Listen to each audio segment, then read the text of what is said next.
My name is Allison Mackenzie. Where I was born, time was told not by the clock or the calendar, but by the seasons. Summer was carefree contentment. Autumn was that bittersweet time of regret for moments that had ended and things that were yet undone. And then winter fell, with a cold mantle of caution and chill. It nipped our noses and our arrogance, and made us move closer to the warm stoves of memory and desire. Spring was promise, but there was a fifth season of love, and only the wise or the lucky ones knew where to find it.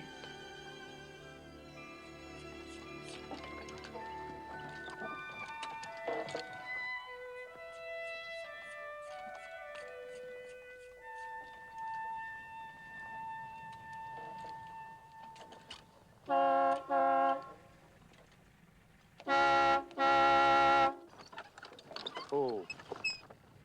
Hey, mister, which way to Peyton Place? You go right up this road about 2 miles, and you'll come right in center of town. Thanks.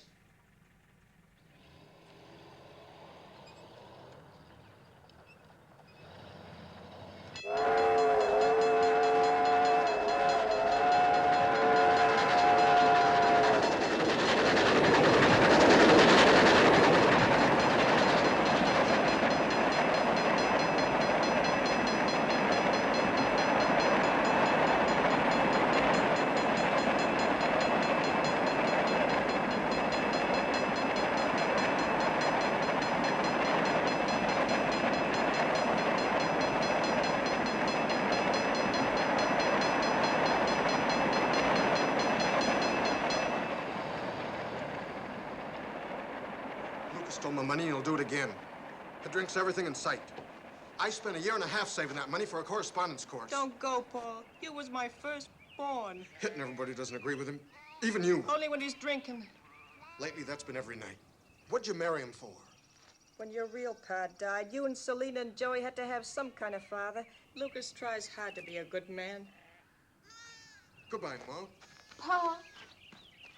Selena, don't you ask me to stay. My babysitting money. I wish there was more. Paul! Paul, I'll do extra work. I'll find a job and get the money back to him. Don't leave. I'm sorry we got into a fight. It won't happen again. I give you my word. Paul! Paul!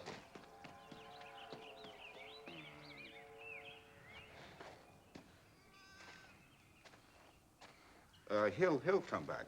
You wait and see. He'll come back.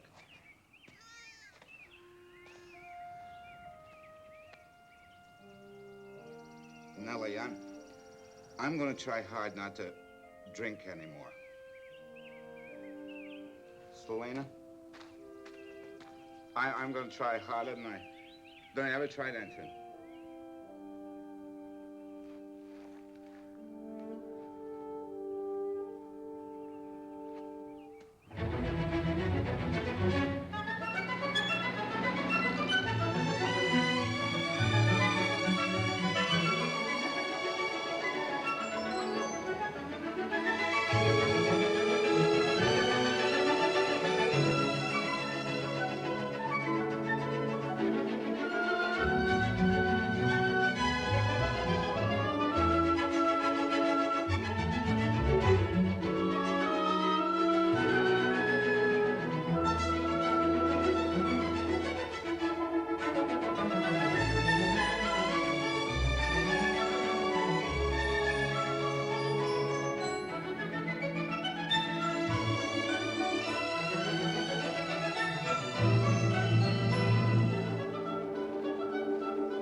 Good morning. May I have a couple of fried eggs and a cup of coffee, please? All right. You have a washroom here where I can clean up and shave? First door. Oh, yeah. Thank you. What you selling? Nothing. Sorry. Thought you might be a traveling man. No. I came here to get a job. I should have known. I hear the Harrington Woolen Mill's got some big government contracts for military uniform cloth. A lot of people will be moving in here. Which way is it to Harrington Mills? Follow Elm Street to the river, then look up to your right. You'll hate it.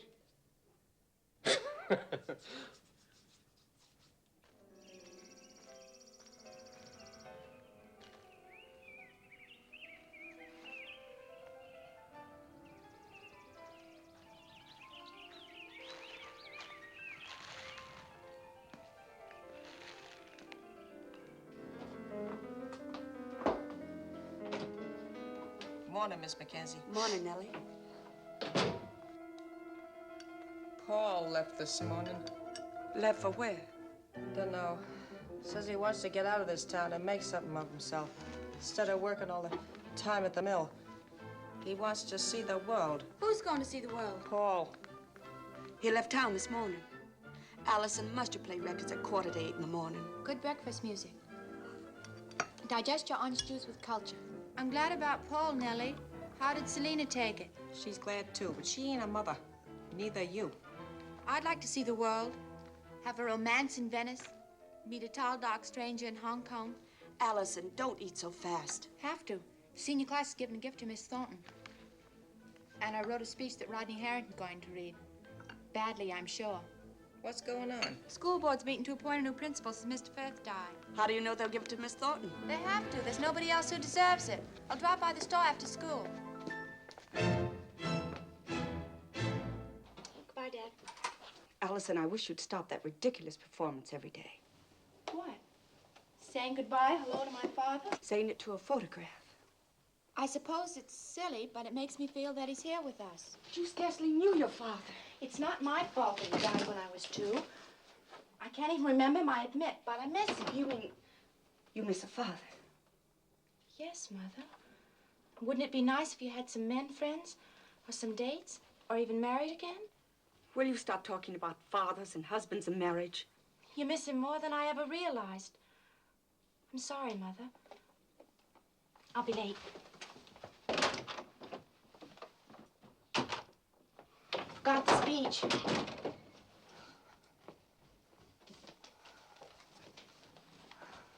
Goodbye, Mom. Well,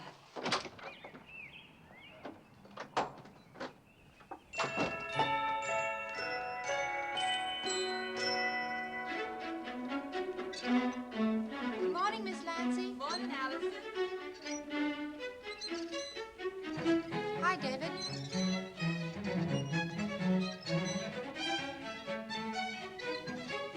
Morning, Mr. Herman. Morning, Miss Allison.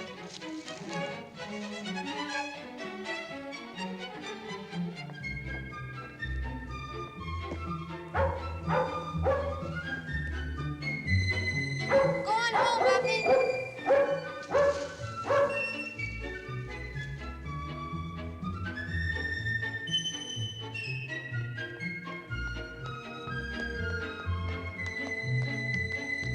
Hi, Doc Swain. Morning, Allison. Morning, girls. Good morning, Doctor.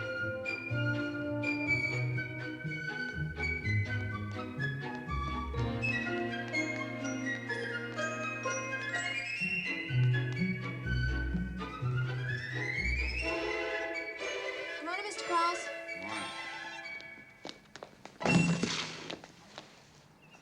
Thank you, Norman. Everything's gone wrong this morning. If you didn't run all the time.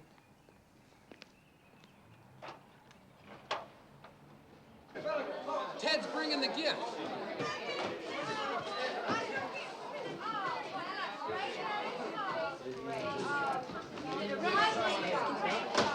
Here's a speech. Hey, I'll never memorize this. Well, then just read it. She's coming. Miss Thornton's coming. John, Principal, Peyton Place High School.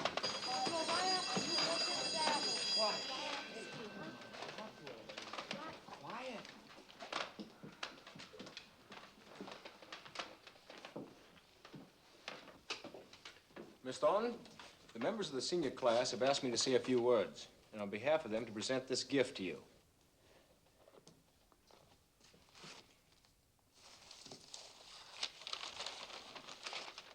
The names of all of us are inscribed inside the cover of that dictionary. Because there are so many different words that might express what we feel in our hearts for you and your long services to Peyton Place High School, we decided to give you all the words in the language. We're going to lose you, but it's something bigger and more important, the job of principal of Peyton Place High School. So that you'll know we'll never forget, you can always turn to the words love, friendship, and remembrance, and know that we're always thinking them.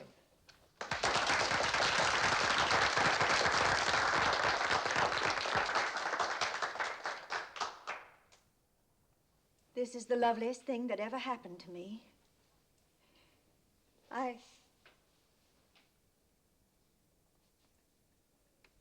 There's another word in this book. Gratitude. Now let's talk about graduation. I would like to have a report from the president of the class, Ted Carter. Ted. Miss Thornton, I've arranged for all the necessary committees, and if they all do their jobs well, I'm sure we'll have a fine graduation. Right. You're with it, Ted. Vice President Selena Cross. The programs will be printed in a couple of weeks, and I've rented caps and gowns at $2.50 a piece. And we're going to have a tea and a reception on the lawn afterwards. Editor of the yearbook, Allison Mackenzie. The copy's all done, but the engraver's going mad waiting for all the pictures to come in. So anybody who doesn't have his picture in by next Wednesday won't be in the yearbook. Senior dance, Betty Anderson. Everybody has to help with the decorations. The tickets are printed and will go on sale a week before. Oh, and I'm supposed to announce there's to be no necking in the parking lot. Nor anywhere else, for that matter.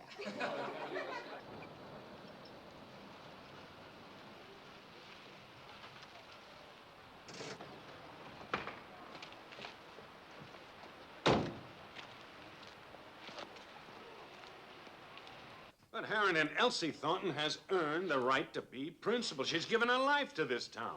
The least we can do is recognize it. Doc, as head of this school board, it's my opinion Miss Thornton should be retired. I'm afraid I can't quite concur with you, Leslie. I agree with Doc Swain. You would. Miss Thornton's practically senile. She's a hypochondriac. Uses sleeping pills all the time. You want a drug addict for a principal? Marion, it seems to me that I write a lot of drug prescriptions out for you every year. And as far as Miss Thornton being senile, she's of your generation. She is not. I'm 36. You're 45. My father delivered you the year they built the courthouse, 1896. We need someone young. This fellow who's coming is a result of correspondence with 5 teachers' agencies. And I can get him at the right price. Mr. Harrington? He's outside. Well, he can't do us much good out there, Miss Colton. Send him in. Did you come in, Mr. Rossi? Yes, thank you. Good morning. I'm Leslie Harrington. How do you do? This is the school board. Mr. and Mrs. Partridge. How do you do? He's a lawyer. Dr. Swain. Doctor? Seth Bushwell. He's editor of the Peyton Place Times. Please sit down. Hello. Now, Mr. Rossi, here's our situation. We're prepared to offer the job as principal to a qualified man with a minimum guaranteed 5-year contract. Mr. Rossi is a graduate of Penn State, summa cum laude. He holds a master's degree in English and literature. He was an outstanding athlete. He's single. Personally, now that I've seen him, I like what I see. Did I miss anything? Only that I've been working for a construction company. If you're a teacher, why were you working for a construction company? I couldn't live on the salary I was being paid as a teacher. This job starts at $3,000 a year. Then we're all wasting our time. That's only $5 a week more than I was making as a teacher, Mr. Harrington. But this offers you security, a long-term contract. Guaranteed poverty is not security. I want $5,000 a year and a raise of $500 in the second year. We can't do it. You own this mill.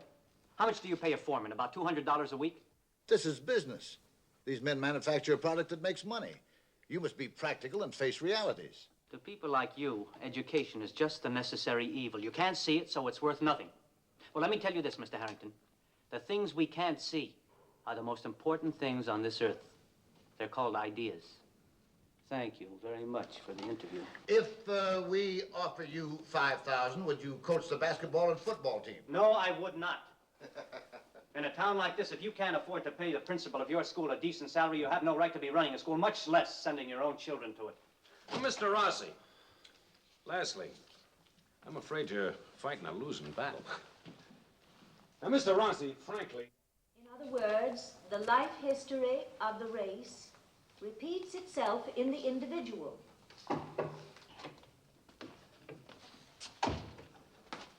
A notice from the school board. Thank you. Effective immediately, the school board of Peyton Place is happy to announce the appointment of a new school principal, Mr. Michael Rossi. Who? We trust that you will show him the same loyalty and devotion you displayed to the late Mr. Firth.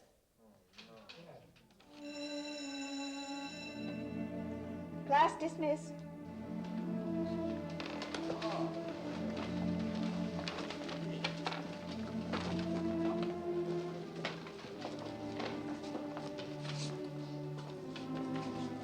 Sorry, Miss Thornton. I don't know how they could do such a thing. You should be principal. You deserved it. Allison, a person doesn't always get what she deserves. Remember it.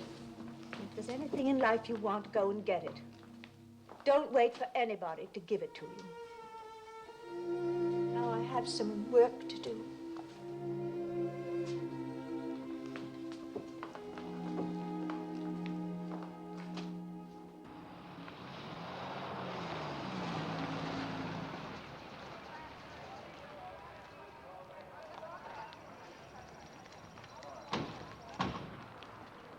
See you later, Al.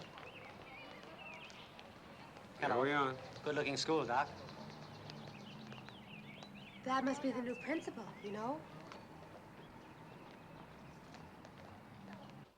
They really give it to you, didn't they? Like everybody else in this here town, they really give it to you. Have you been drinking? Work yourself to death for them, then they bring in an outsider to pick the plum off in the tree. You have been drinking. I've known for a long time you kept a bottle in the basement, but I won't have you bring it into the classroom ever. Now, don't forget that. Might do your kids a lot more good to learn how to handle a bottle of liquor instead of an algebra problem. You're talking like a fool. Oh, B.I. I sat in this classroom 4 years. I sat right here. Everything that was important to me was learned somewhere else. You never applied yourself. If you had, you might have learned something in school. Oh, tell that to my wife, a cleaning woman. Tell that to me, a janitor, cleaning toilets for a living. Stop it, Tell that to every mill worker behind in this building. I said stop it. If you had applied yourself, you might have learned how to live intelligently. There ain't nobody in this here town living intelligently. Nobody. I don't believe that. All right. Name me one important person graduated from this here school. Name one. You can't. I'm going to tell you something, Miss Thornton. Something you can teach your class someday. The minute they walk out that there door, they walk into a dog-eat-dog world. Just crawl in front of the big dogs if you want to eat. Get a job. I won't do it. I won't do it. That's why I'm washing windows, scrubbing walls, emptying ashes.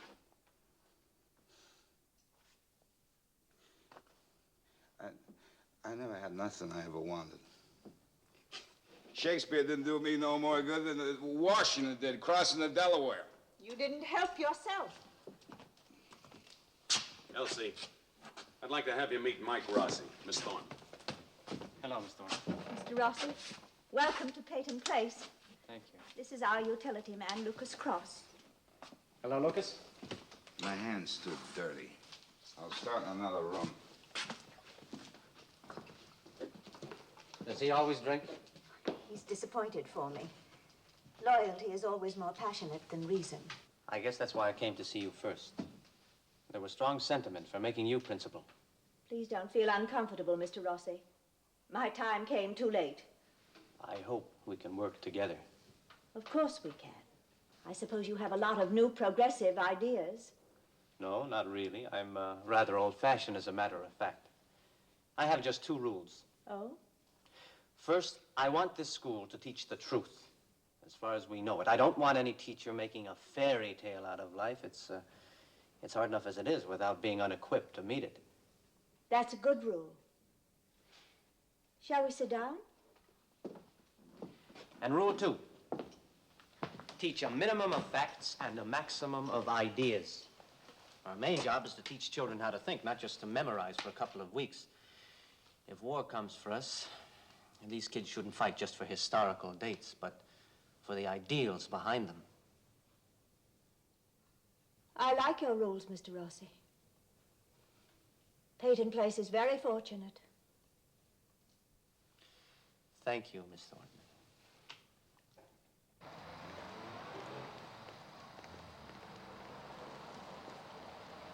Hey, Allison, I don't know what Betty's buying from your mother, but will you tell her to hurry up? Okay.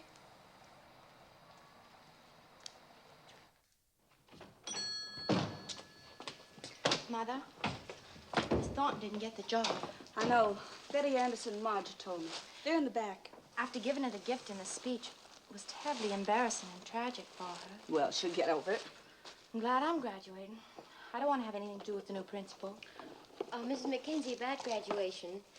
What about it, Selena? Well, Mother needs a new dress for the exercises. Is there some arrangement I could make with you to buy her one?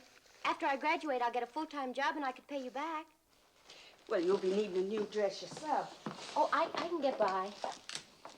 Look, with Easter and graduation coming on, I'll be needing some help. How would you like to work here afternoons and Saturdays? Oh, I'd love to. Fine. Then I could buy 2 dresses. Wholesale. Oh, gee, no girl ever had 2 better friends than you and Allison. When you see how hard Mother makes you work, you won't say that. Oh. Go back. Rodney's outside. Good. Let him wait. Aren't you afraid you'll be arrested wearing that thing? No, just picked up. Mother says women should be mysterious. Do you think the dress is too old? No, you're just too young. Aren't you afraid people will think you're a little fast? Allison, according to my philosophy, what other people think will not pay the rent.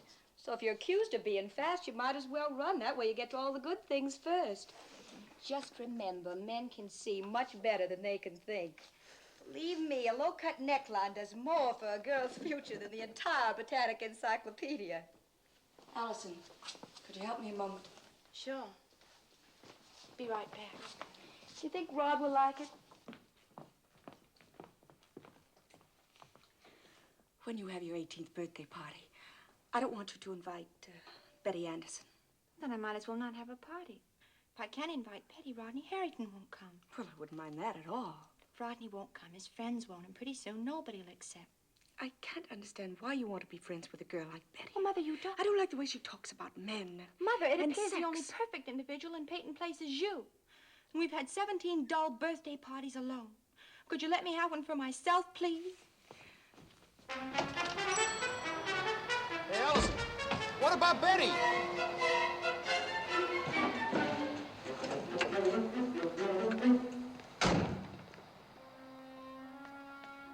Hi, Norman. Hi, Allison. What's the matter? Same old thing. Grown-ups who act like children.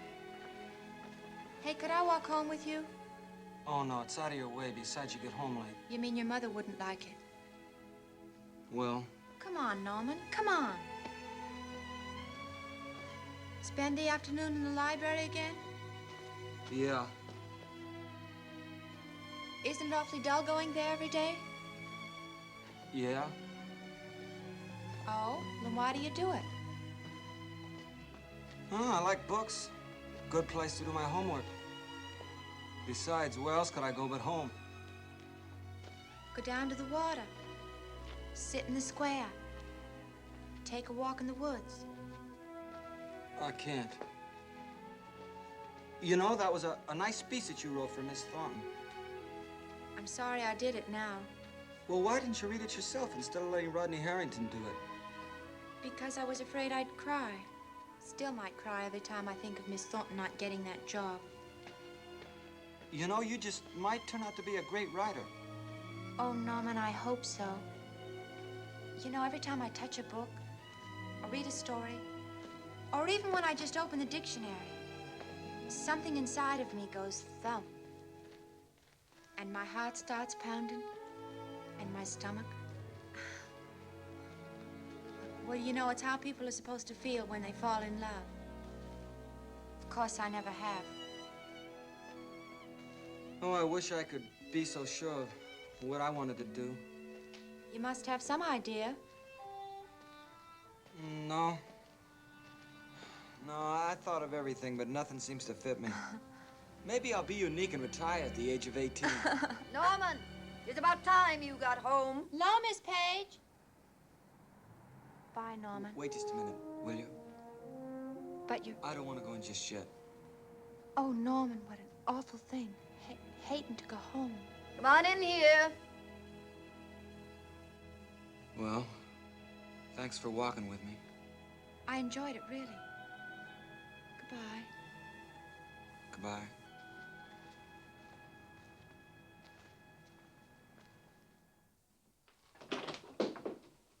May I walk on it, Nellie?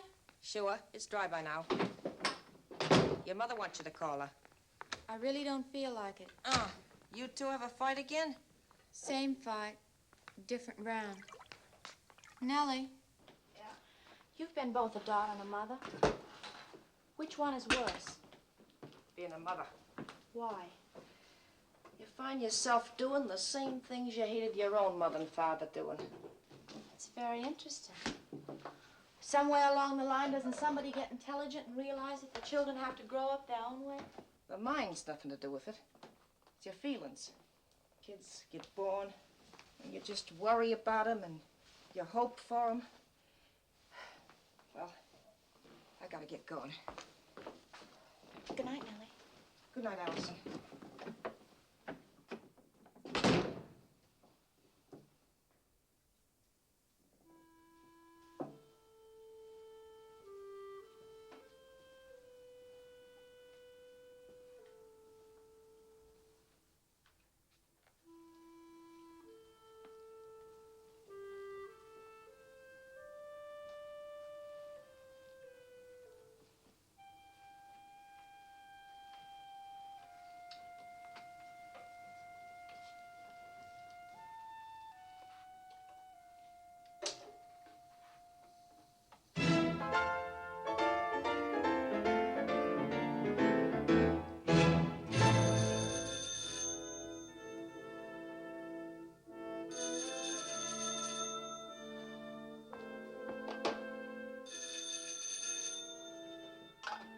Hello? Oh, hello, Mother. I just wanted to tell you I've been thinking it over. And you can invite anyone you want to your birthday party. Oh, Mother, thank you. Thank you very much. I'll be home in a little while. Bye.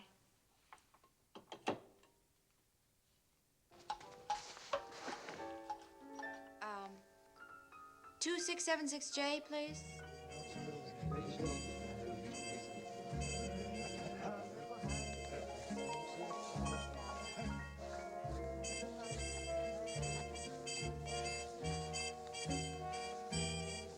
Hey, watch where you're going there, buddy, will you? Ah, thanks Thank you. much. Right now, I want it. I want some. Would you like a sandwich, Norman? No, thank you.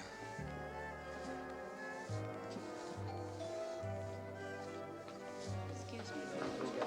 Excuse me. Happy birthday. Happy birthday, Allison. Hi, how are you? Betty and Rod. Hey, where's Ted Carter? Right here. Hey, let's take that corny music off and get down to some serious dancing, huh? What do you mean? Those are good No, records. these are new ones. Hey, here, I brought some mistletoe. Mistletoe? Hey, Matt, hang it high, will you, boy? Only if I can kiss Betty Anderson. Tonight, nobody's safe with me here. Hey, mistletoe, Christmas is 8 months away. Yeah, and I believe in doing my Christmas kissing early. Hey, Hey, where's the lunch? It's over there, Rod. Oh, good. I'm Handle ready the old first. family formula. Oh, now you're talking, Rod. Rodney, we can't do that. My mother Don't wouldn't want tell me she's here. No, she's at the movies. Great. Put the booze in the bowl. Come on, that's the one thing she made me promise, please. Come on, Allison. You want to have a party or not? You can't fight City Hall. Don't fight City Hall. Put I'm the liquor sorry. in the bowl. Oh, listen, forget it. I know 10 other ways to make a birthday party successful. Now, first, we got to make the atmosphere a little more intimate. Oh, Rodney, aren't you the one?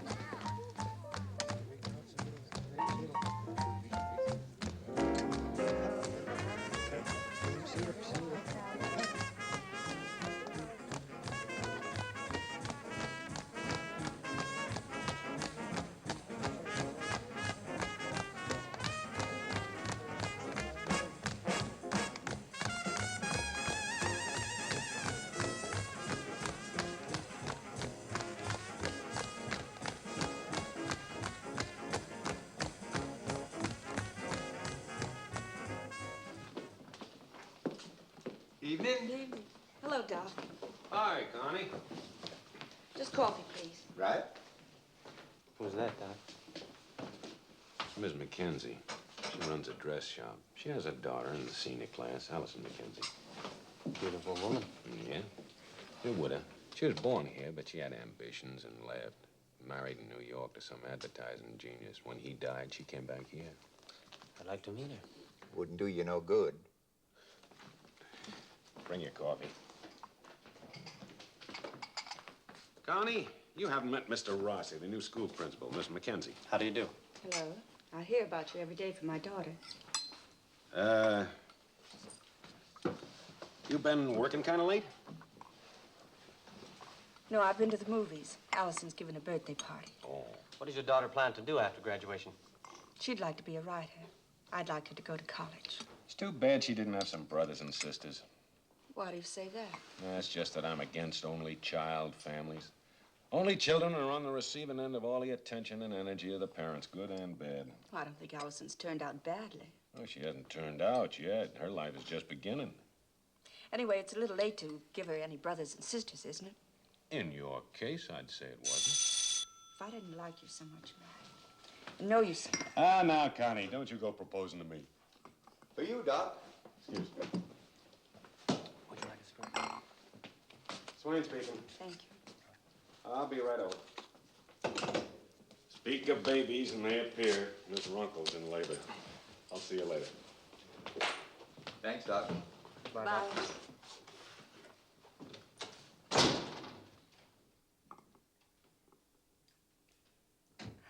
Doc Swain's always talking about babies. They're his stock in trade. Not a bad subject, though.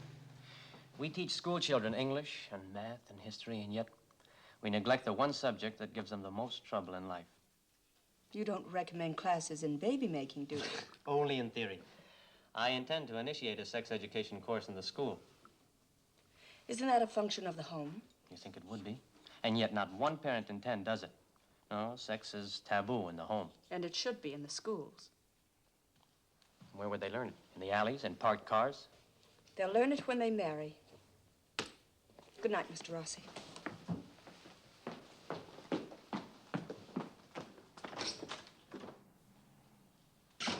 Doc Swain offers a special price for frostbites.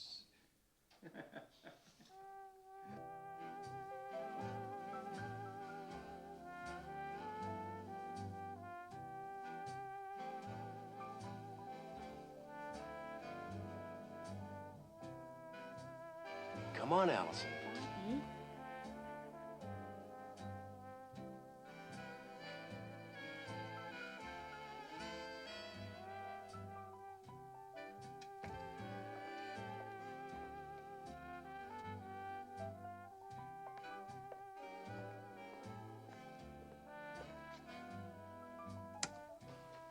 Allison!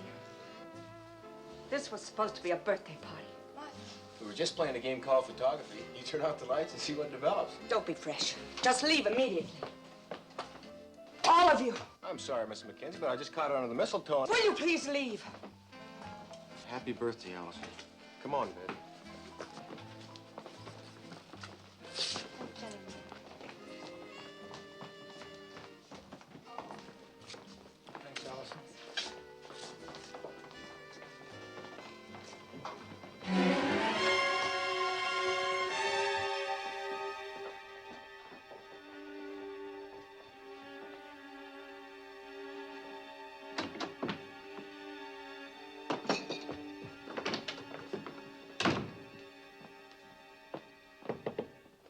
out here. Allison, I said come out here.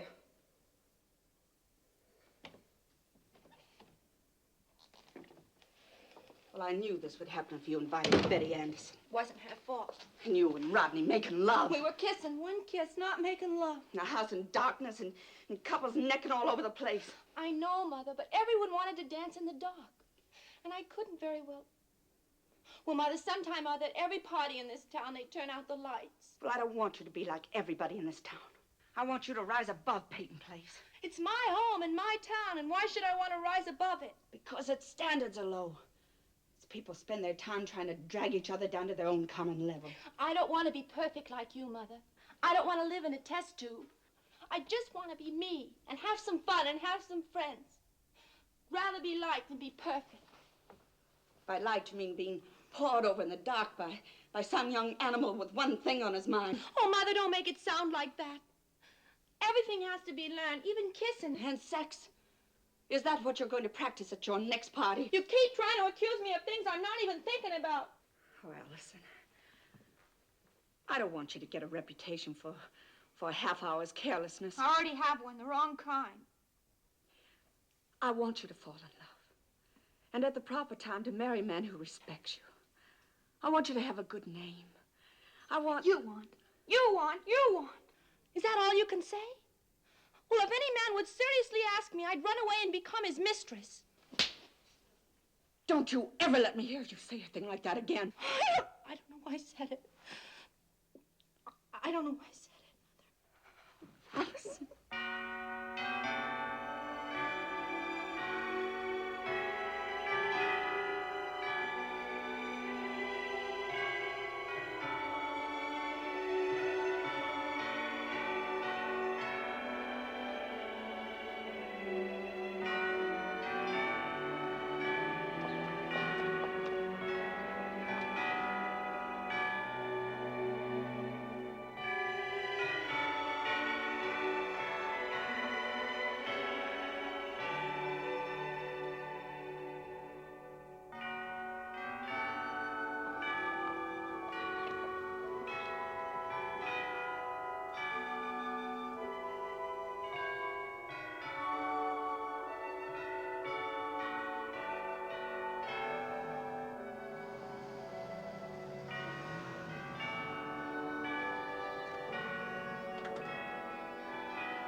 Hello, Rudy.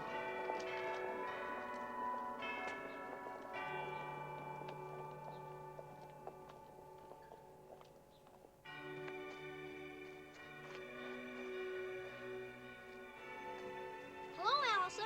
Hello, Joey. Celine will be out in a couple of minutes. Thank you. Come on and back. I got a new baby lamb. Oh, I'd love to see it.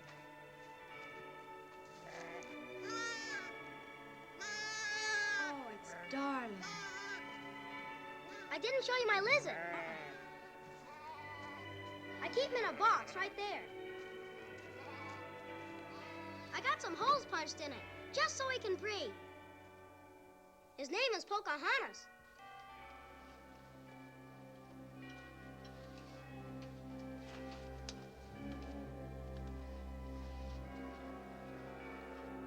Used to be a man didn't have to cook us all meals. Look at it all you want 'em. Times have changed. Ma's working and I'm late for church. Well, you parade yourself up and down, taking off your clothes, putting on your clothes. I don't parade up and down. You do! Just like you show yourself off, don't you? I don't like to show myself off. Just because we don't live in the palace, that don't mean we have to act like we're pigs or something. We got a trash can, remember? Well, well, well. If you don't pick it up, somebody else has to. And it wouldn't harm you to take the garbage out and bury it either. Or do you like living like a pig? What do you think you are, a general or something? Always giving orders. Take your hands off me.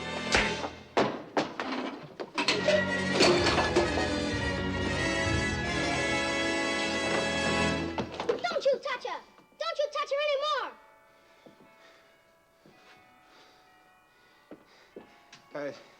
It was just a little family fracas. Guess my little girl's getting too big to spank.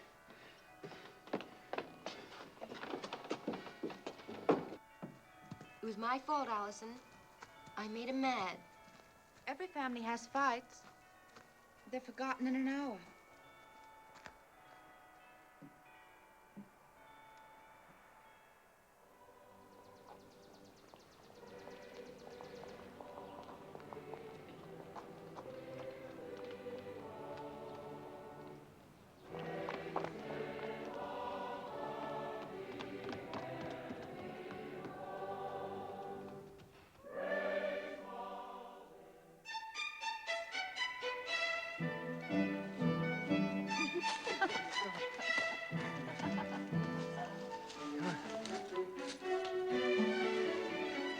Hey, Norman, you know what? There's a place I know that I'd like to show you that no one knows about, not even you. It's my secret place. I knew every spot within 3 miles of Peyton Place. Not this one. Come on.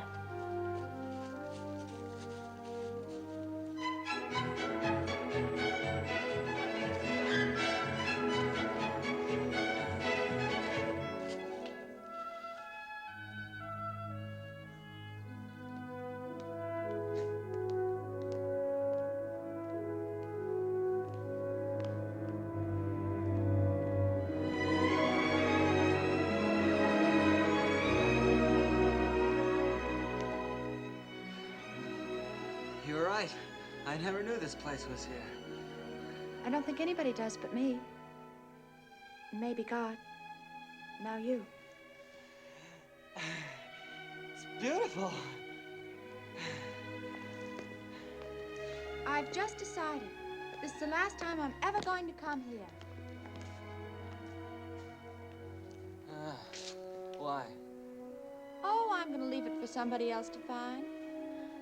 Hey, maybe your children will discover it, huh? I'm never going to get married. I'm just going to have lovers. Oh, Allison. What's wrong with that? No children to grow up unhappy. Nobody gets hurt except maybe me. Yeah, but that's the worst kind of emotional maladjustment. Who said so? Oh, a book I read. What book? Well, see, I've sent for a book. It was a Dollar 98 in a plain wrapper. A plain wrapper? Yeah, a plain wrapper. And, well, it was about marriage and sex. I had it sent to me at the post office, general delivery. It took me about 2 weeks to get up the courage to go pick it up. Oh, Guy, I know it sounds funny, but see, that was the only way I could find out anything. Norman, you know what? I sent for a book just like that. In the same plain wrapper. General delivery. Really? The same one? And I read every word of it. And I think that most of it's mid-Victorian nonsense. Maybe yours was better. Hey, want to trade books? Oh, no. I'd be too embarrassed. That's your whole trouble, Norman. Everything embarrasses you. Everything frightens you. I know. I'm sorry. I'm sorry we started talking about all this. Hey, Norman. Look. It's about time you learned that girls want to do the same things as boys. Well, and they have the right to know how. I mean, I think we should help each other. Are you suggesting that... Oh, Norman, don't get me wrong. All I want is some normal, intelligent discussion. And maybe some normal affection between a boy and a girl. Nothing more. Everybody in this town hides behind plain wrappers. You're so afraid. You've even been afraid to ask me to the graduation dance. Oh, Allison, I want... Well, see, I'm just not asking anybody. I'll be there, but I can't ask you. Why not? Well, my mother. Your mother. Well, she wouldn't actually forbid it. It's just that she gets jealous of anybody at all that I spend my time with. Oh, you don't know her. You don't have to live with her. But she's my mother. There's nothing I can do about that. You don't have to tell me anymore, Norman. Please, Allison, I've got to tell somebody. She won't let me have friends. She makes me tell her 10 times a day how much I love her. She's afraid she'll die alone in a poorhouse. Oh, and marriage. Marriage, she says, is misery, and a woman can only cause me trouble. Oh, Norman. I can't believe it. Nobody would. Now maybe you know why I hate to go home. Why I live in the library. Why I can't dance or kiss girls or look anybody in the eye. You see, I'm a sissy and a coward. No, you're not, Norman. No one around town stopped to think and give you a chance. You shouldn't be afraid of girls. I know, but I am, and I don't know what I can do about it. I know what you can do. What? You can start with me. I'll prove everything your mother ever said was wrong. Would you kiss me, Norman? I don't think I can. Yes, you could. Kiss me.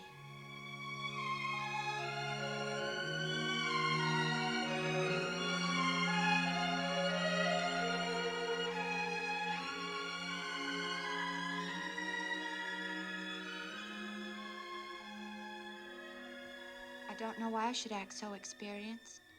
It was only my second kiss this year. It wasn't as good as Rodney's, was it? No.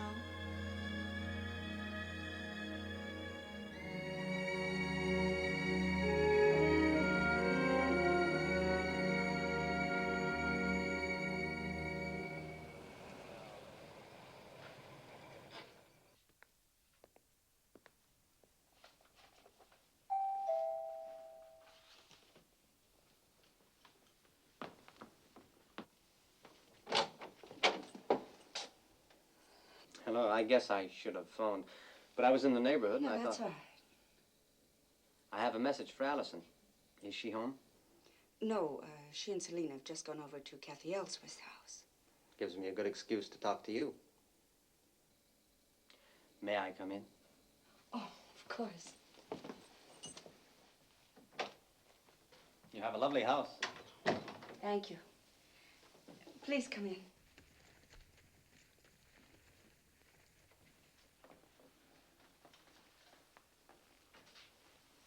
This is a very comfortable room. Good books, pictures. My own hotel room is a bit basic. I have a mirror for shaving, a basin for washing, and a closet where I hang my coat, and that's about it. You ought to find yourself a house. I'm trying to. In the meantime, I still have my hotel room, which I clear out of right after dinner. You said you had something you wanted to tell me. I was telling you something, Mrs. Mackenzie, but you weren't listening.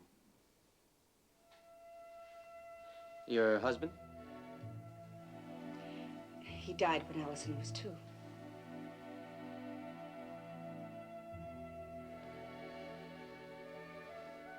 And Allison? Well, a few years ago. She's grown a bit since then. Oh, I came to tell you that Allison has been named valedictorian. Oh, that's wonderful. She'll be terribly pleased, and so am I. She's a fine girl. Bright and sensitive. You should be very proud of her. Yes, I am. Well, that's what I came about. Good night, Mrs. Mackenzie. You are lonely here, aren't you? It's not the worst thing that can happen to you. Isn't it? You can learn to live by yourself. You can get used to it. Maybe, but that doesn't make it the best way to live. The best way? What would that be? People meeting, talking. Well, in Peyton Place, 2 people talking is a conspiracy. A meeting is an assignation, and getting to know one another is a scandal. I think you're hard on the town. I think you're hard on yourself. No, I'm quite all right the way I am. What were you going to do tonight? Wash your hair, read a book, go to the movies alone? Well, it makes time pass. Time shouldn't just pass, Mrs. Mackenzie. It should be used. I wouldn't know where to begin. Begin at the beginning. Begin by getting out. Look, we need another chaperone for the graduation dance. Why don't you help us out? Will you come?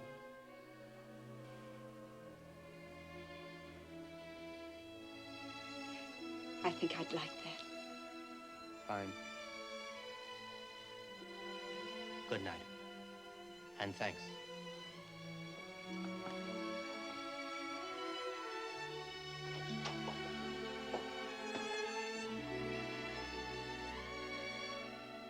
Good night. Good night.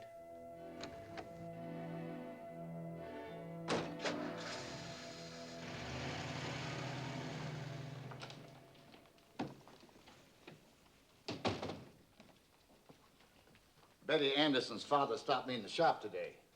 What did he want? He asked me when you was going to marry Betty, before college or during college. Well, I hadn't exactly thought of marrying her. I wouldn't hear of it even if you wanted to. Anderson's a good foreman, but his daughter's something else. Yeah, I agree. Then stop seeing her. Well, I just can't stop seeing her right away, Dad. I invited her to the graduation dance. Uninvite her. Oh, now, Dad, I can't do that. You're gonna. Do you realize what it would mean if you was to marry the local tramp? When you marry, you're gonna marry someone on your own level. Call her and tell her it's off. Are you trying to kill me? Call her. Oh, please, Dad. Go on, call her. 1042W, please. I can understand you wanted to see this girl, but not in public. You know what I mean. Okay, Dad. Nobody's fighting you. I'll be as big a Harrington as you. I'll marry a cold fish from Boston, have one child, and cheat for the rest of my life. An apple doesn't fall far from the tree. Yeah, but, Dad, the graduation dance is important. You want a new car, don't you? Betty? Hello, Betty. Look, this is Rodney. Look, Betty. Oh, this is so terrible. I don't know where to begin. Tell her. Betty, the graduation dance is off. Oh, she hung up. What a fine graduation. I know someone you can take. Who? Allison McKenzie. Yeah, her mother kicked me out of the house for kissing her on her birthday. I'll talk to her mother. Allison's a girl of quality. Dad, quality's a very good thing in woolen cloth, but it's very dull on a big date.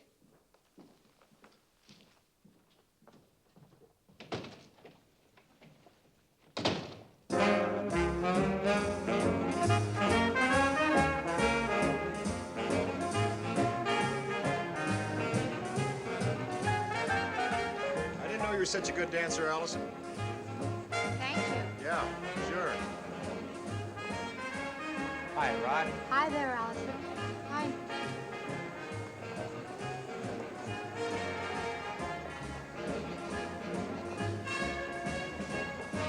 Hey, Rodney, looking for someone? After the dance, shall we go to Rockland? Okay. Oh, really?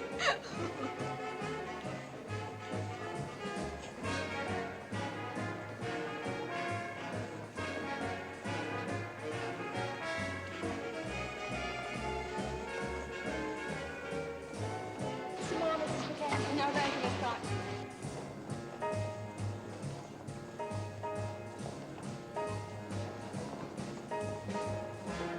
May I have this dance, Mrs. Mackenzie? Well, I haven't danced for such a long time. I'm afraid I'd be terrible. Dancing isn't something you forget.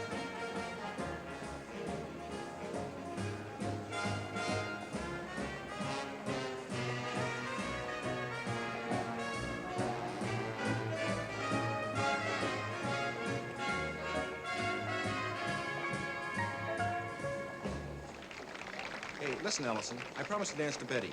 The second one after intermission. Do you mind? No, not if you promised it to her. Well, I'll see you around, okay? Okay.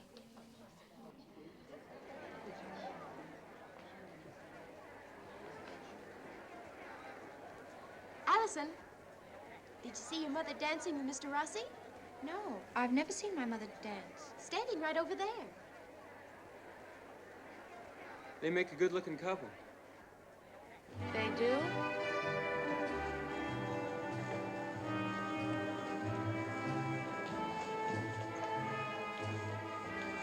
Hi, Nona. Hi.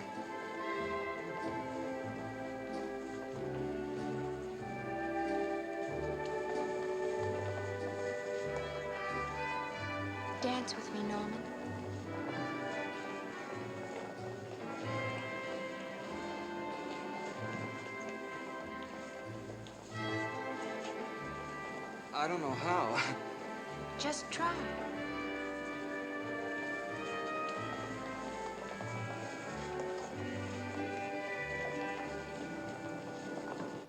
Where are we going? You'll see. Hey, Rodney, you got a new car. Yeah. Hey, come on, get in. Oh, Rodney, it's beautiful.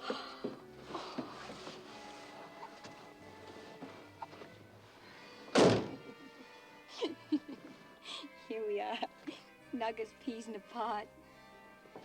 Where are we going? Nowhere. Hey, I'm mad at you. Come on, Betty. You really want to kiss me, don't you? Boy, do I. Tell me how much. Betty, Tell me. I want to kiss you more than anyone in the world. I want to kiss you 1,000 times. I never want to stop kissing. That's pretty good. I'll give you one kiss.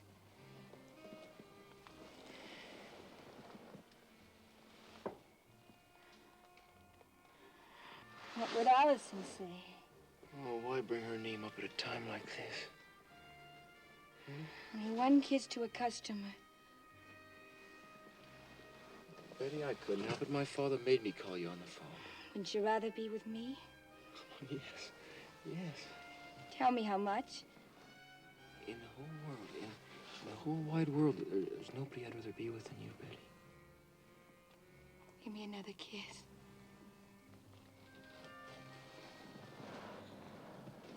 Oh, honey, honey.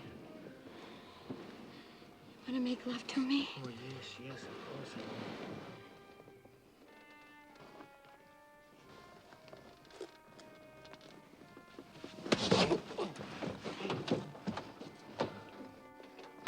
will. Now go make love to Allison Mackenzie. Go get the girl you brought to the dance and try it with her. And the next time I go out, it will be with a man, not a papa's boy.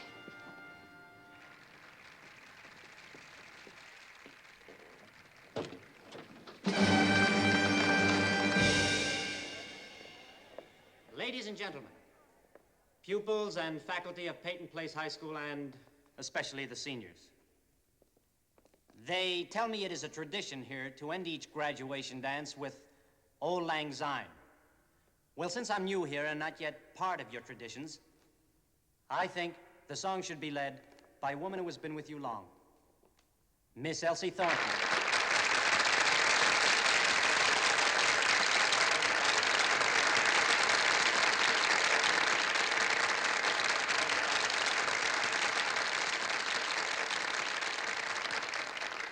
Thank you, Mr. Rossi.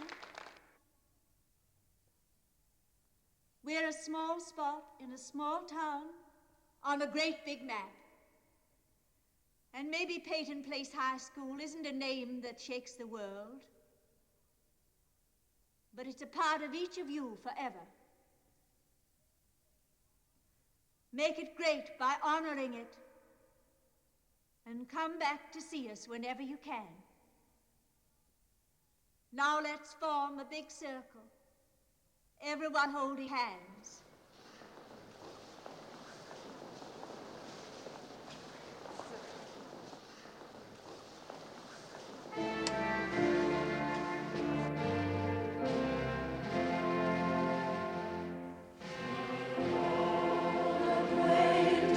Should all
It's an odd feeling being in a school when it's so quiet.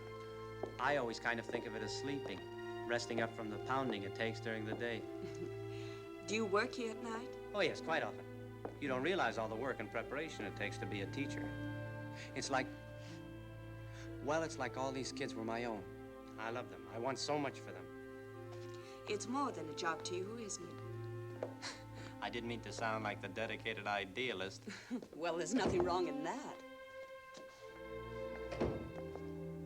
Connie, I did want to thank you for coming tonight. Well, you don't have to. I enjoyed everything. Including the, dancing. Including.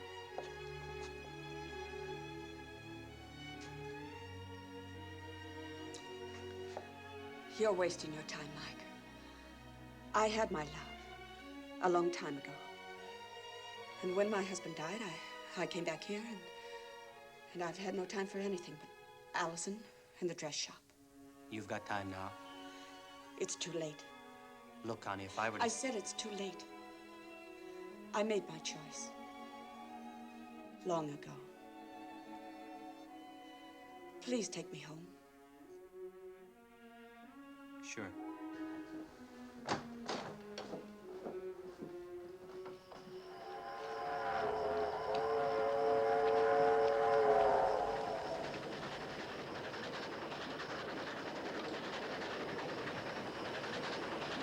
Selena, let's get married. You mean now? Well, sure, I can get a full-time job. But what about college and law school that you've always talked about? Oh, that's just a dream.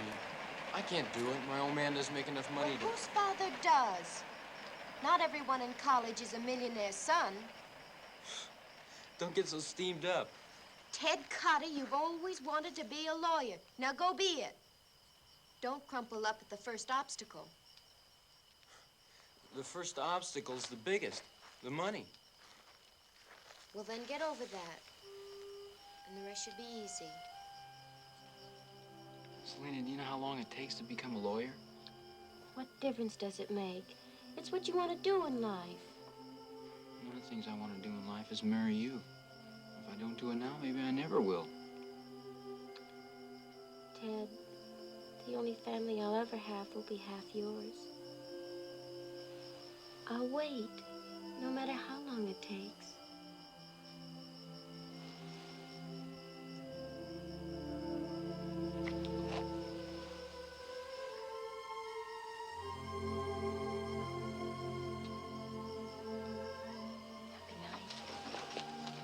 Night, Selena.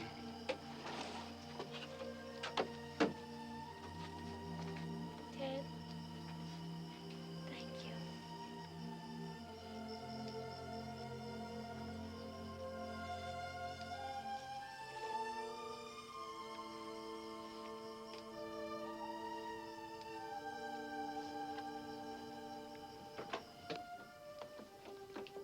Ma? Ma? Joey?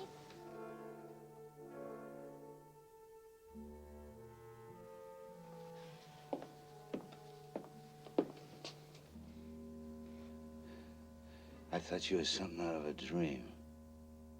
Where's Ma and Joey? Well, let's have a drink. Celebrate your growing up.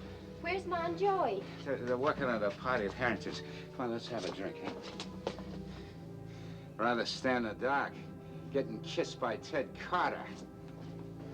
I'm going to bed.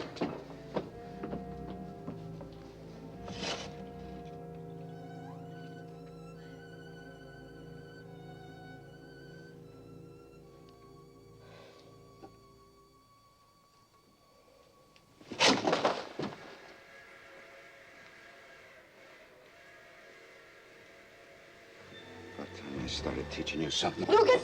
Lucas, let me go! Lucas! Never had nothing I ever wanted. Never had a beautiful woman. Lucas, let me go!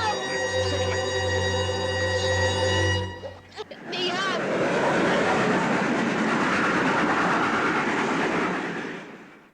Let me offer to the class of 1941 this fond farewell. The world outside waits for you. It is a world full of love and rich in opportunity. There may be dangers, but if you hold firm to your purpose and your ideals, you will storm the ramparts of success and capture them. Tomorrow, you grow up, and your true happiness begins.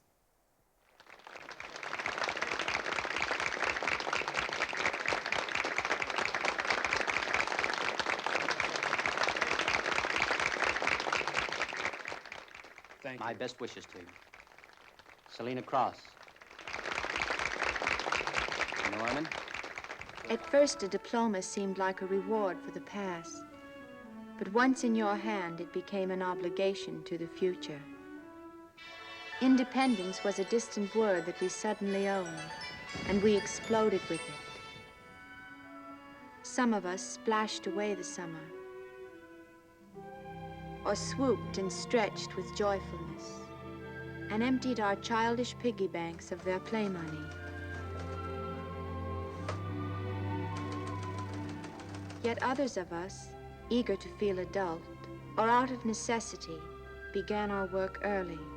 We'll put the bottle up on top. Okay.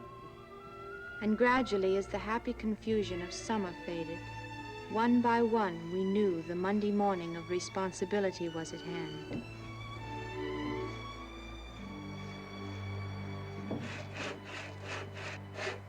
Hi, Mr. Rossi. Hello, Allison. Did you read those stories I gave you? Yes, I read them. Well, When did you write them? all summer, ever since graduation. Has anybody else seen them? Only Selena. She thinks I'm a genius. What do you think? Are they good enough to send to a magazine? Yes, if you want to end up in prison. Those stories were full of enough libel and slander and double entendre to hang us all. Allison, is that how Peyton Place really looks to you? They were only fiction. I didn't use any real names. You didn't have to. I recognized everybody in town. Oh. But let's get down to the important part. You have a talent. Those stories were a good start. Now, where do you go from here? Well, that's what I hope to find out from you. Then I suggest college. With your talent and your ideas, you could Thank you. But I don't want to go to college. I never have. Why not? Because I don't want to study about writing. I want to write. Nobody has to tell me that Shakespeare was a wonderful writer or that a million wonderful books have already been written. Allison, those books tell you how and why. I'd rather find that out myself at a typewriter. I need some place to get me going, someplace to start. All right. If that's how you feel about it, then let's do it. Let's start at the Peyton Place Times. Who said I was a cynical, hard-hearted newspaper man? Well, aren't all newspapermen supposed to be? Allison, that's a myth. Why, we're the most sentimental slobs in the world. The softest touches there are. Prove it. All right. When do I start? All I want is a chance to show what I can do. Well, write something up this week, and I'll run it on Friday. Oh, thank you, Mr. Bushwell. I'll start right away. I'll dig up a story you'll never forget. I don't doubt it. Thank you. Just remember, there's no such thing as a cheap lawsuit. Oh. Hold on. We haven't discussed pay. Oh, you don't have to pay me. I'll do it for experience. Allison, the first thing that experience teaches us is to get paid.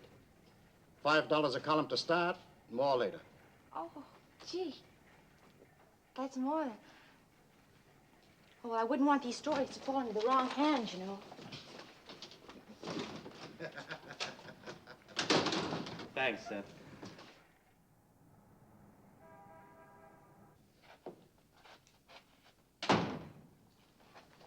There's no question about it. The tests confirm that you're pregnant, Selena. I'd say about 3 months. Who's the father? I won't tell you. Oh, now what kind of rot is that? You're not the first girl in the world who ever had to get married. Or in this town, for that matter. Who's the father? Ted Carter? No. Now, don't you lie to me. Don't lie. I'm not lying to you. Doc, help me. I need your help. What do you mean by help? I don't want to have the baby. Give me something. There's nothing I can give you to take that'll help. Just tell me who's responsible. Maybe I can help you that way. You can get married. He's already married. Well, then he'll have to take care of you and provide for the baby. Just tell me who it is. Doc, please, just give me something. Selena! I've done a lot of things in my time, but I've never broken the law. What you're asking me to do is break the law of man and God. Now tell me, who is the man? Selena, tell me who he is. Who is he? It's my stepfather. It's my stepfather. It's Lucas. It's Lucas. Hi, Doc. Come on in. Have a drink. I've got Selena in my office. Selena, what for? She's pregnant. I told her she got the mess of trouble. Always wrestling around with that Carter boy. I told her she wouldn't listen to me. Miss about crazy slime. Hey, don't you go shoving a man around an accident. That's your child Selena's carrying. That ain't. I can prove it, Lucas.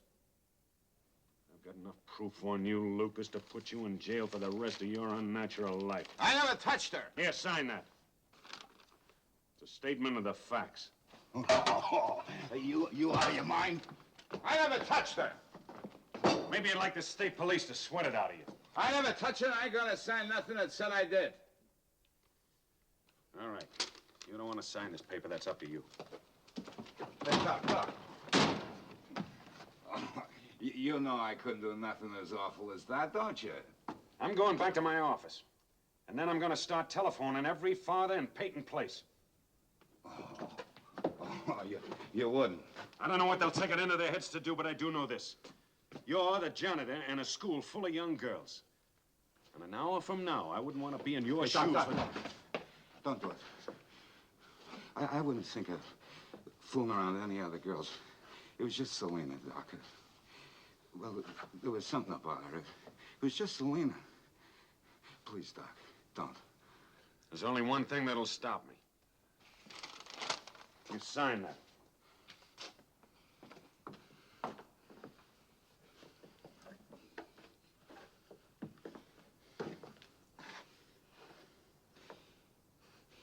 If I sign it, what are you going to do with it? I'll lock it up in my safe. Give me a pen.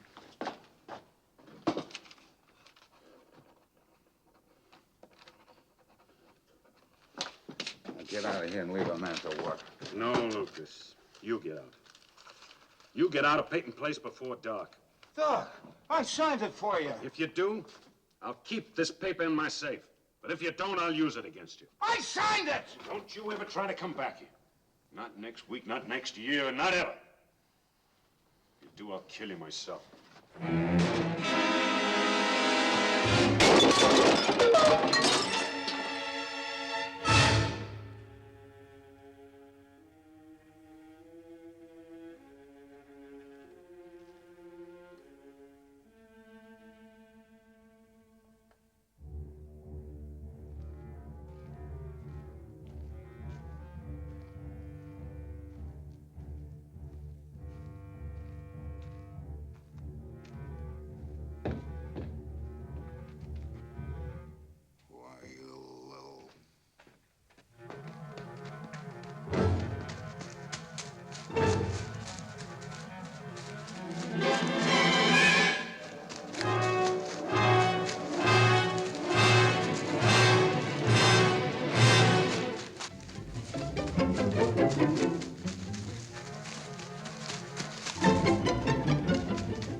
Unofficially, this was a miscarriage. Officially, and for the records, it's an appendectomy. That's a lie. I removed her appendix. You understand? You want to ruin a girl's life for one word? No, but falsifying records. I'll make them out personally. And if you ever tell anybody that this wasn't an appendectomy, I'll tell the whole town about you and that drug supply salesman. Doctor, that's blackmail. It sure is. Oh, Nellie, she's all right now. She's just fine. Oh, thank God. Oh, the disgrace. Disgrace. Disgrace. Nellie, don't talk that way. Nobody's ever going to know but the three of us. People find out. They always find out. No. Nobody's going to find out as long as you don't say a word. Understand? No. No, I won't. Now, you run on home now, hmm? Thank you, Doctor. That's a good girl. Thanks. Thanks.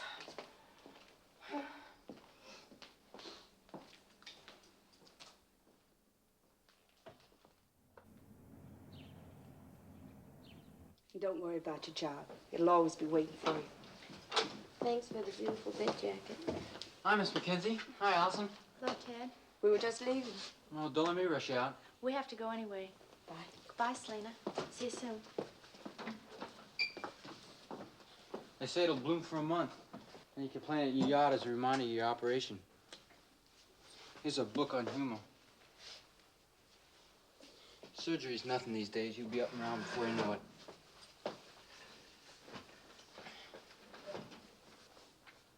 Oh, I went to see Mr. Rossi today. Talked to him about how to get to college. He said he might be able to wrangle me a scholarship. And in the meantime, he talked Charlie Partridge into taking me into his office as an office boy. How about that? That's just fine. The only thing, though, if I work there a year, it'll be 8 years instead of 7 before I can pass the bar exam. And gee, Selena, I don't want to wait that long. I want to marry you now and become a lawyer, too. Gee, honey, don't cry. It's nothing to cry about. Please go, Ted. Just go. Okay. Guess I picked the wrong time. I'll come back tomorrow when you're feeling better.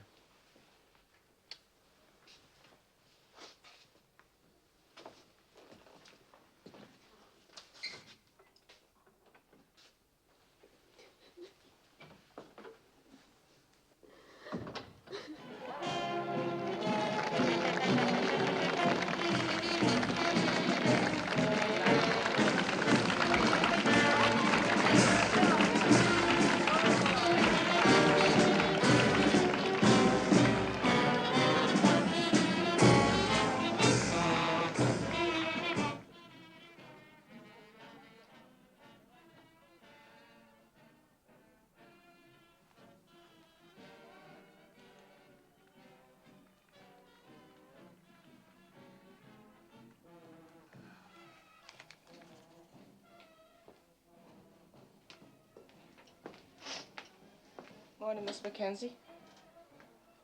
Well, Nellie, you didn't have to come to work today. Work keeps my mind off of things. Selena's all right now, isn't she? She'll be back to the store tomorrow. Everything is just trouble, Miss Mackenzie. Just trouble. Oh, Nellie, don't do any work today. Just sit around and relax. Happy Labor Day, Mother. Something's wrong. She's upset. Can't blame her with that Luke has been gone for 2 weeks and nobody knows where he is. I've got to run. Bye.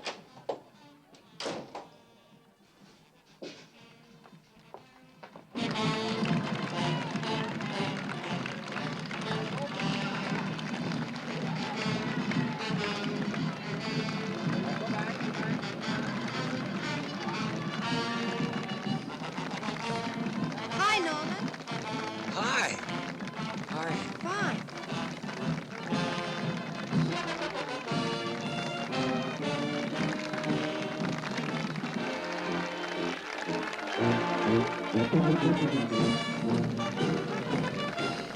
Come on.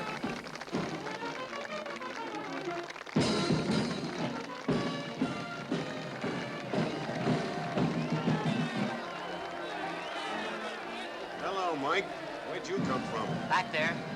Go ahead.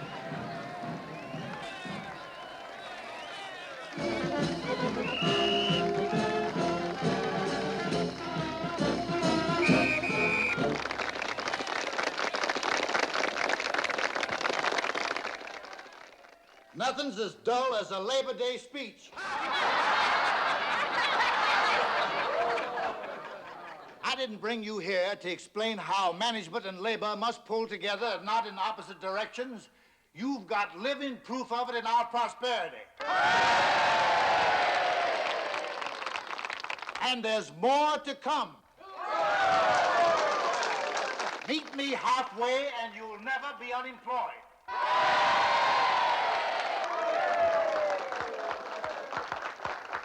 Not as long as men and women don't go back to wearing fig leaves. And if they did, I'll bet we'd be in the fig leaf business sooner than anybody east of the Alleghenies. Now, aside from this celebration, this is a proud moment of my life. Tomorrow, my son Rodney leaves for Harvard.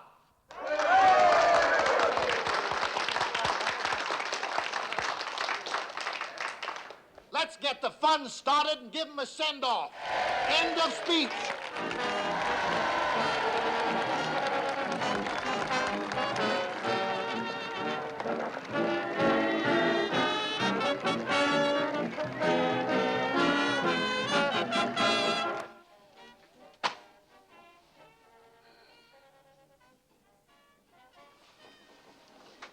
I'm just beside myself. First Paul goes, and then Lucas. I don't know, Salita. And me can keep on working and take care of Joey. Well, you'll just have to keep trying. I've been trying all my life. A husband who was drunk all the time, and a growing girl, dressing and undressing in front of him, and him staring at her all the time. Staring at her and thinking. Oh, Nellie. Staring We all at her. have our problems. Staring at her. Staring at her.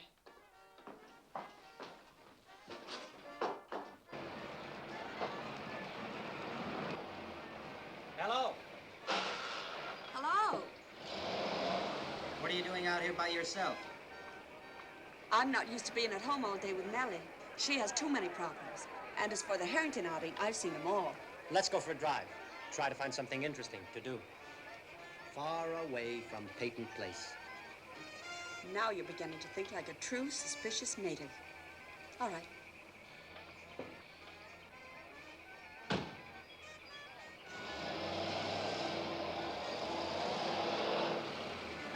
Are you ready? Ready, set, go!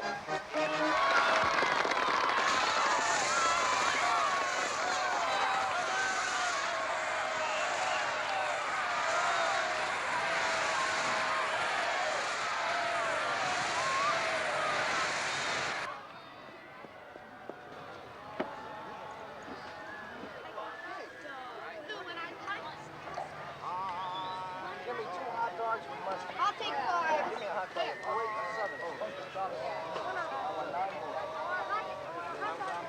I'll take 5. Hot dog with mustard. Right away, sir. Yeah, I want mustard too.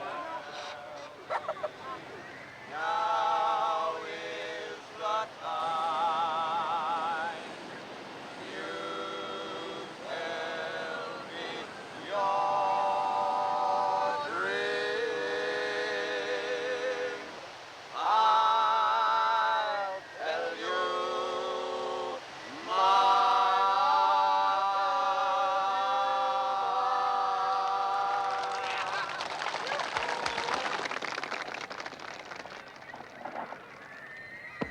Hi, Harvard. Going to invite me to the big game? Well, if it isn't my childhood sweetheart. How are you, Betty? Take a look. Draw your own conclusions. Well, you certainly have improved with age. Things must have been pretty dull for you these past months. You know, you're right. Hey, come on, let's take a walk. What would your father say? Look, Betty, I don't care about that. Come on. Out and see me cold. Hey, let's grab some sandwiches and stuff, and I got a pint in the glove compartment and go down to Crystal Pond. Place will be deserted today. Hey, you can think for yourself once in a while, can't you? Come on. Okay.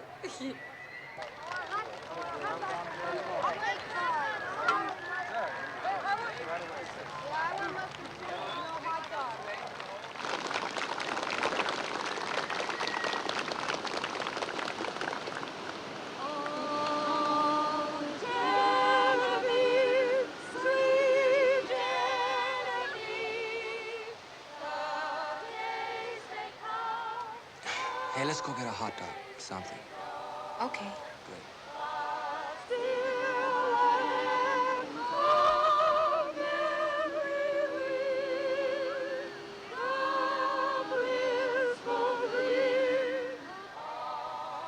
Let's go swimming or something, Okay. huh? Okay?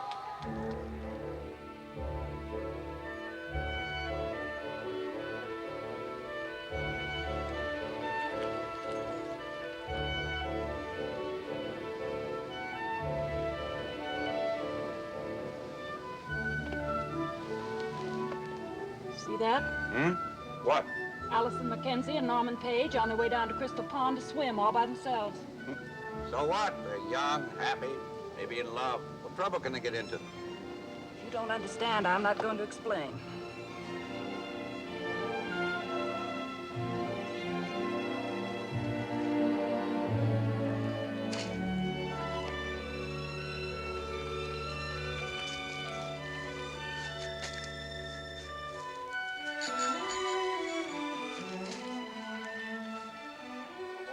Why not? Your father said to give you a big send-off. Rodney, Hmm? will I ever see you again? I mean, can I compete with those Boston girls? What are your qualifications? Can't you guess? Seeing is believing. I think you're 10% man and 90% talk. And you're 100% woman. 250% woman. Maybe 500. It's going to take a lot more than money to keep me. Hey, you know what you're doing to my temperature? Okay, let's cool it off. Let's go for a swim. Hey, but we didn't bring any bathing suits.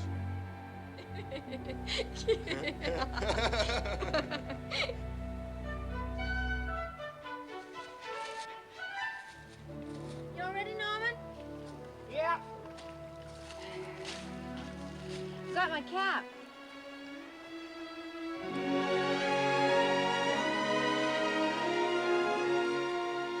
What did you say? Norman, you're making me blush all over. I'm sorry. Let's go in swimming, huh?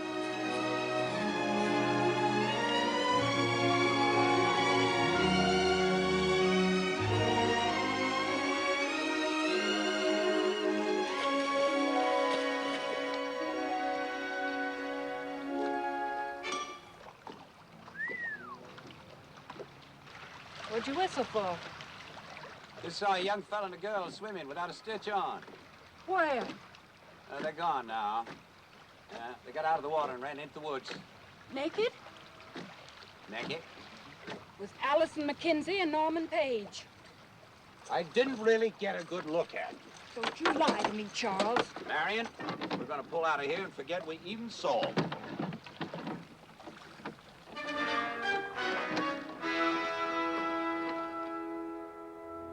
Betty, do you know how much I like you?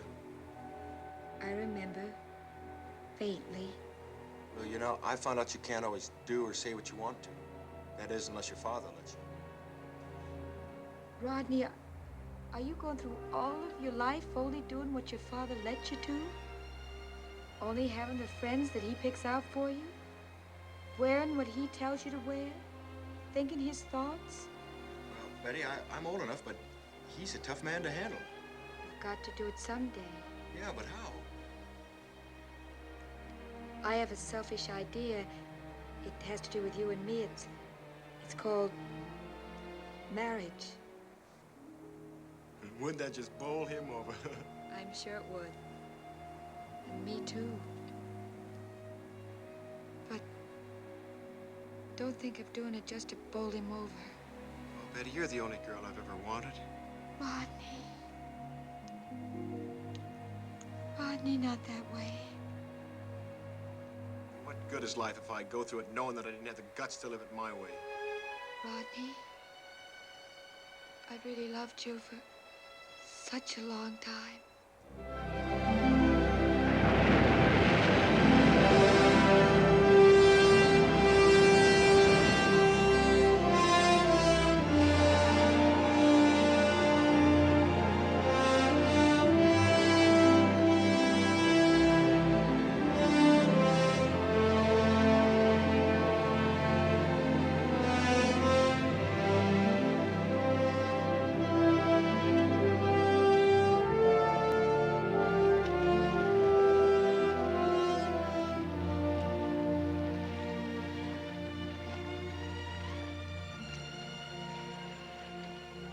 It must take a lot of patience to make something so beautiful.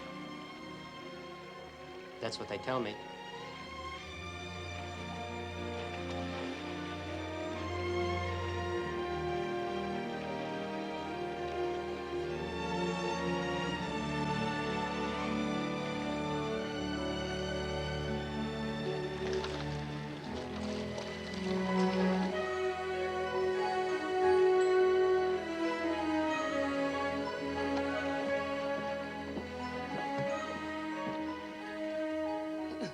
All gone.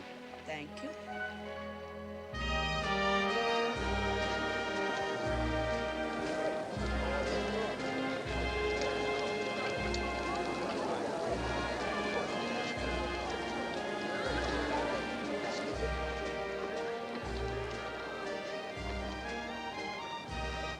Naked as the day they were born, not a stitch on them.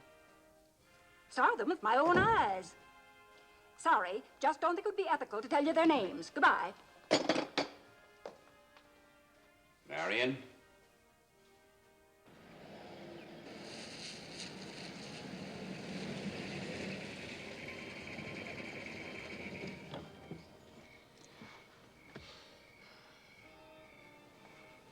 Thanks for today. Anytime. How about tomorrow, for instance? I can't remember when I've had so much fun. I've almost forgotten all the silly and wonderful things there are for two people to do. It isn't over yet.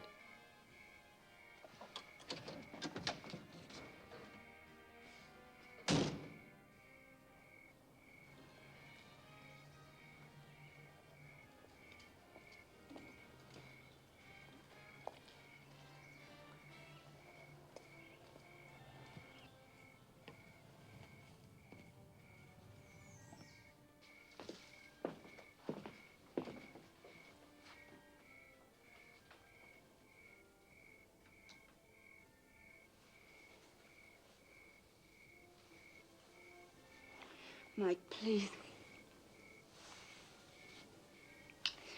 I don't think we'd better. Connie, listen to me. I mean it. All right, let's talk about this. I don't want to talk. I just want you to leave. Just like that? That's right. We're not kids, we're adults. And we're going to behave like adults. I kissed you, you kissed me. That's affection, not carnality. That's affection, not lust. You ought to know the difference. And what do you call a man who thinks about nothing but... Human. All men are alike. The approach is different, but the result is always the same. Sooner or later, we get around to this. Now, look, if all I wanted was a woman, I could get one any place. In a bar, in a hotel lobby, on a street corner. Or in my home. I'm not going to let you make anything dirty out of this. And what do you call it? I'm going to tell you a hard truth about yourself. It isn't sex you're afraid of. You can say yes or no to that. It's love. That's what you can't handle. And that's what you're offering me, with your hands all over me. That's only one expression of it, backed up by many things. Well, I haven't asked for any of them. You'd better understand what you're saying no to. When I take you in my arms, I'm committing myself to you, not just physically, but all the way. That means that I intend to worry about you, to take care of you, to stand in front of you if there's trouble. And that's what I want back from you. Without any reservations, or shame, or embarrassment. Now, either you're up to that or you're not. I have my standards.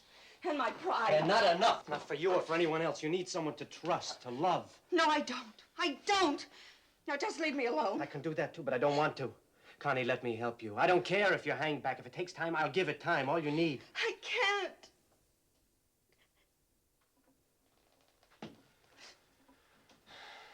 The offer's always open.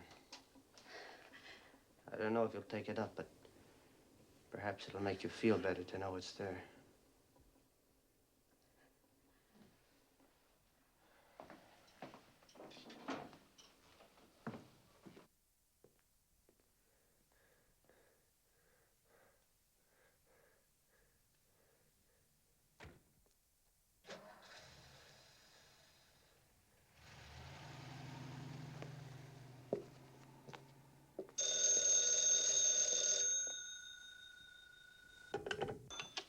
Hello.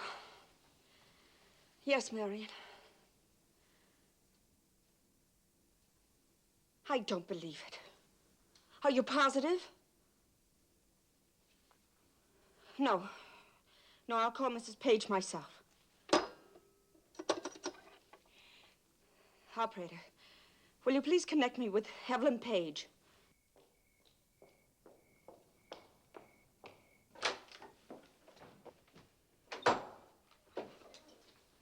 I don't believe Norman did what you said he did.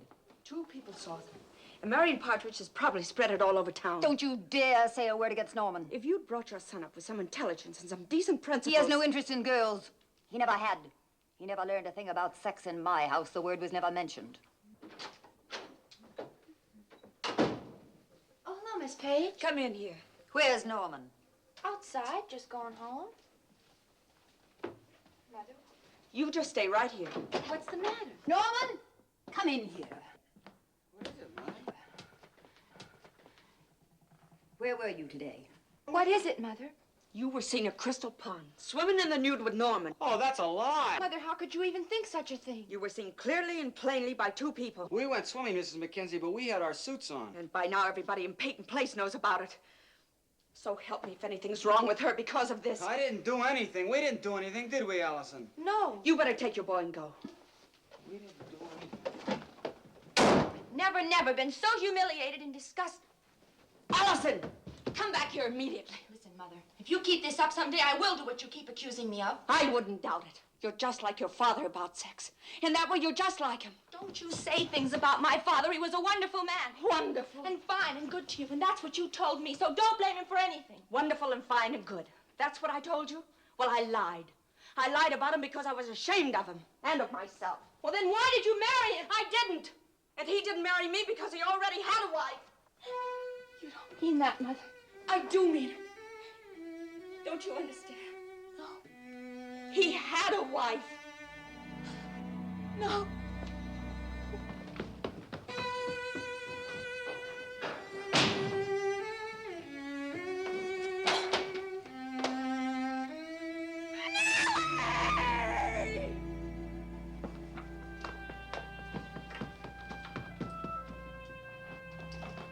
Allison.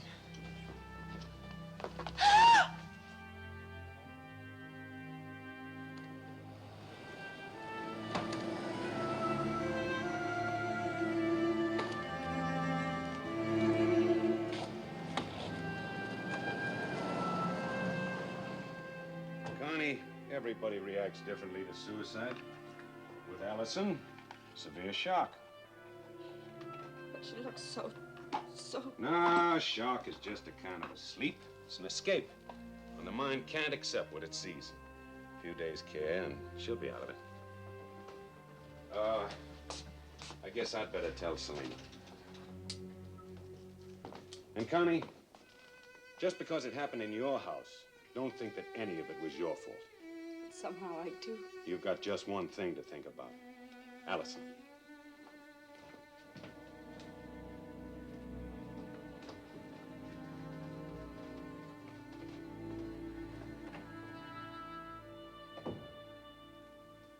If you were going to get married, why didn't you tell me? Because you wouldn't have approved, Dad? You never gave me a chance. At least it would have been a proper marriage, not a cheap sneak-off weekend affair. Don't say that. Well, what was it? I'd like to talk with you alone. You can talk to both of us. This has to do with the business, not your wife. I'll wait outside. Okay, honey.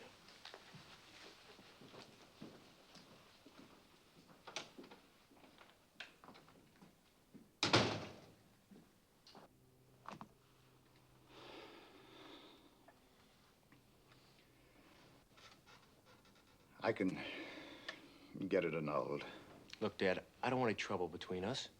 I was in love with Betty, and I wanted to marry her. That's all. You weren't in love. You had an itching for her. She took you, son. She took you. Goodbye, Dad. When you come to the house, don't bring her. And I won't be there either. Rodney, what about college? I'm not going. I have a wife to support.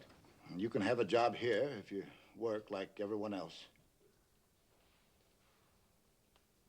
That's good enough for me. Thanks, Dad.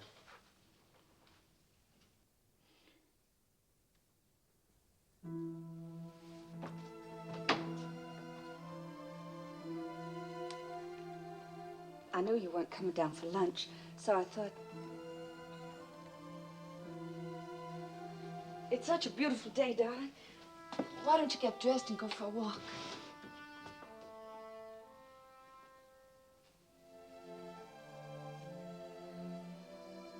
You haven't spoken to me for over a week since...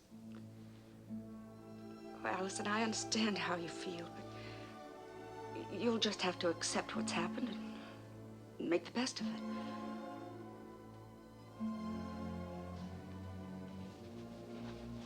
Mother, as soon as I can, I'm going to get dressed, pack my things, and leave Peyton Place. I never want to see this town or you again. You can't mean that. I mean it. I'm going to New York.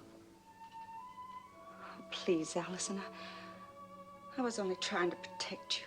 I was an accident that you hated and tried to hide. But I loved you from the moment you were born.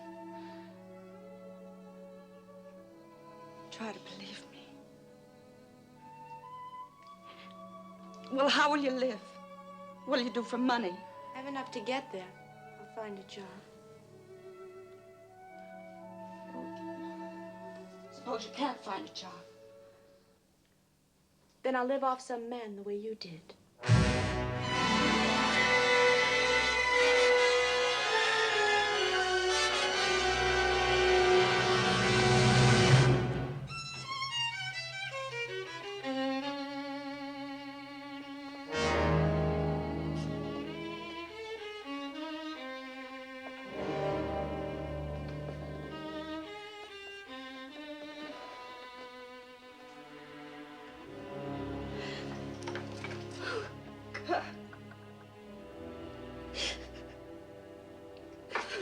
God help me.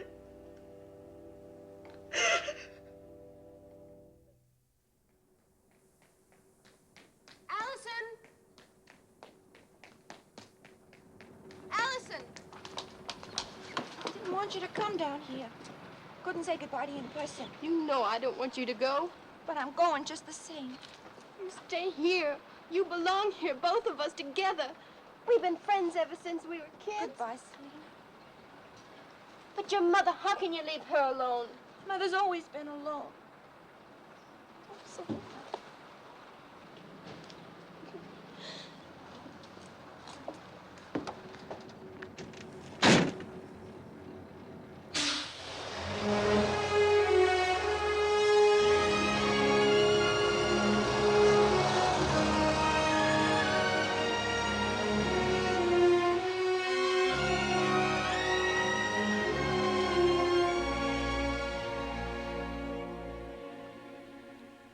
I cried all the way to New York, and my eyes were the color of the oak leaves that had started to fall back home.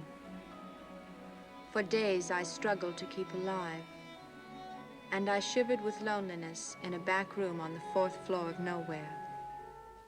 There were times when I wanted to crawl home, but somehow I managed, and I stayed. I learned what I could endure. But none of us in New York or in Peyton Place could guess how much would be demanded of us that winter of deep despair.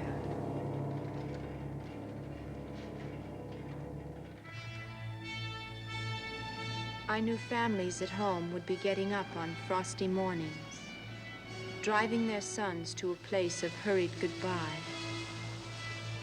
I prayed for them.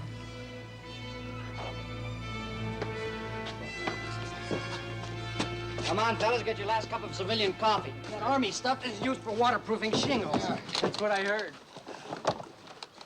Thank you, sir. Hey, did you hear what Norman Page did? Yeah, he became the first 4F in town. No, he enlisted in the paratroopers. No kidding. Our Norman? Norman Page? Yeah, he volunteered the paratroopers. Well, that's the funniest thing I heard in years. Maybe they'll drop his mother with him. You know, she'd kill 1,000 Japanese before she'd let one of them touch her little boy. What you doing it?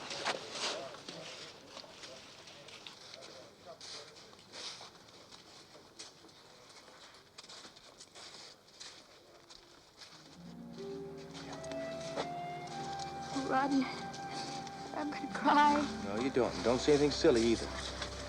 Betty, you don't know how glad I am that I married you. Oh, Rodney, I hope so. Father's over there. Go say goodbye to him. Oh, go on, go say goodbye to him. He loves you as much as I do. Go on.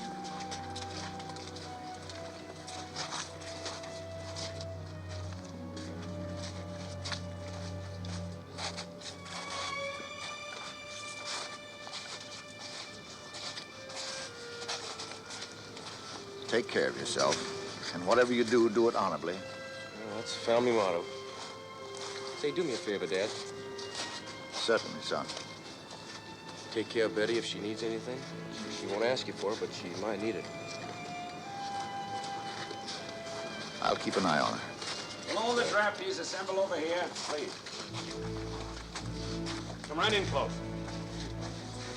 Now, as chairman of the draft board, let me say that all of us regret having to send any of you men off to war. You carry our love, our devotion, and our undying gratitude. Please, try to come back safely to your homes. Now, we've prepared some gift packages. If you'll just step up here, I'll hand them out. There you are.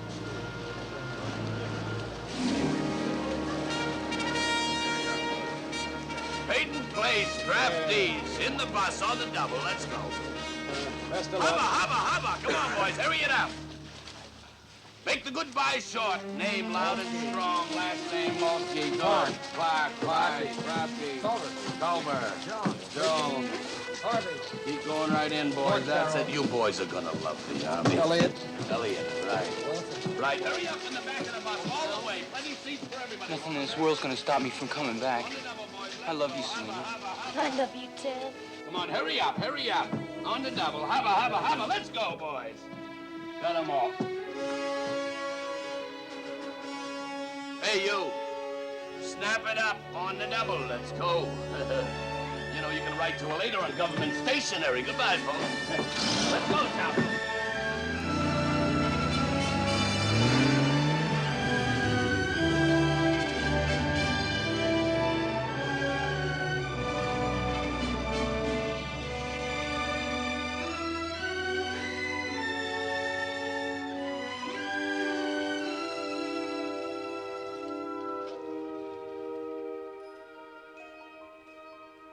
That first winter away from home, I took shape as an individual and toughened. And with spring came the promise that perhaps I had found my place in life. But part of me would keep escaping, and I'd find it running in memory back through the fields of Peaton Place, or wandering down streets now empty of young men. I got a couple of funny ones. This is from Ted Carter. He says, the food they serve here must have been warmed over from World War I. You remember Fred Cole? Oh, sure. He's in the Navy. Yes, I know. He says, Dear Hyde, I joined the Navy because I liked the way they kept their ships neat and tidy. But I never knew, until now, who kept them that way. Me. Yeah, the boys are certainly getting around these days. I had a V-mail letter just the other day from someplace, from Norman Page. You remember Norman, don't you? Oh, sure. Yeah, he said something about... He dug a foxhole so deep that it was just short of desertion. And then the seasons spun by so fast they seemed to become one. The war news was too big to grasp and too unhappy to understand. Selena wrote me often about Peaton Place, and I treasured her letters. She always tried to mention my mother and tell me what people were saying to each other or were not saying.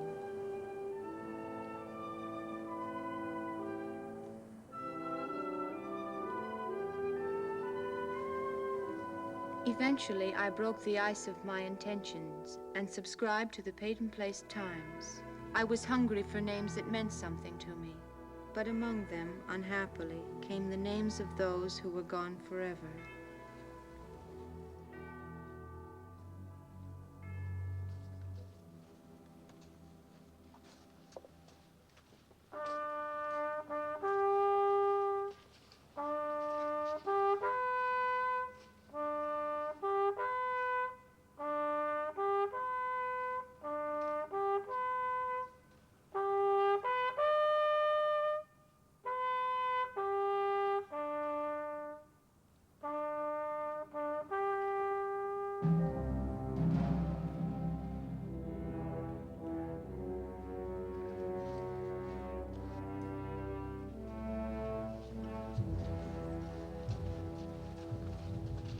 Betty.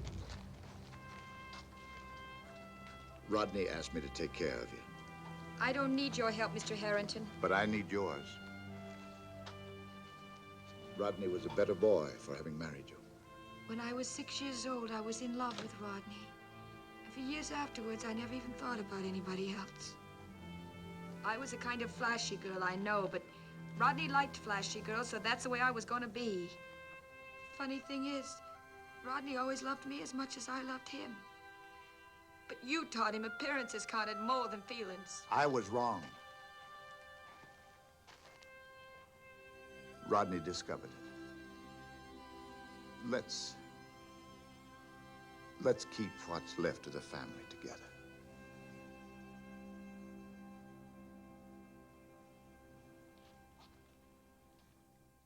No, a little brighter one, please. Did you hear about Mr. Rossi? No, what? He's leaving town. Leaving? Well, not really leaving. They're trying to get him to be the principal of a high school in Portland. You sure? Of course I'm sure. I got it firsthand. From Mr. Rossi? No, I got it from Kathy, who got it from Betty, who got it from Miss Thornton. I suppose that's firsthand. Well, I guess we won't be able to keep him here. Gee, this is kind of nice. Can I try it on? Sure, come on.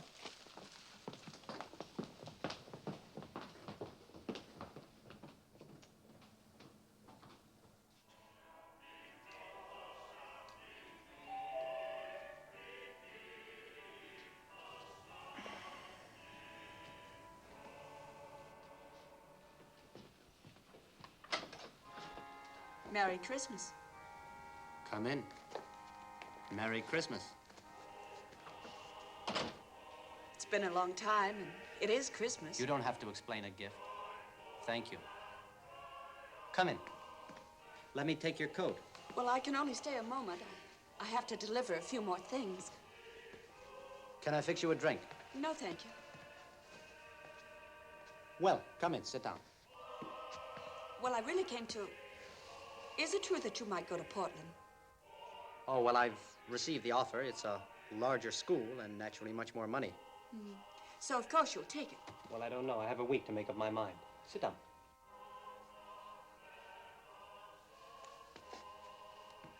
Michael. Yes? You were right. I never thought I could say it, but you were right. About what? Well, during the past months, I've been able to come to a few conclusions about myself. And what were they? Well, Michael, I've lied so long.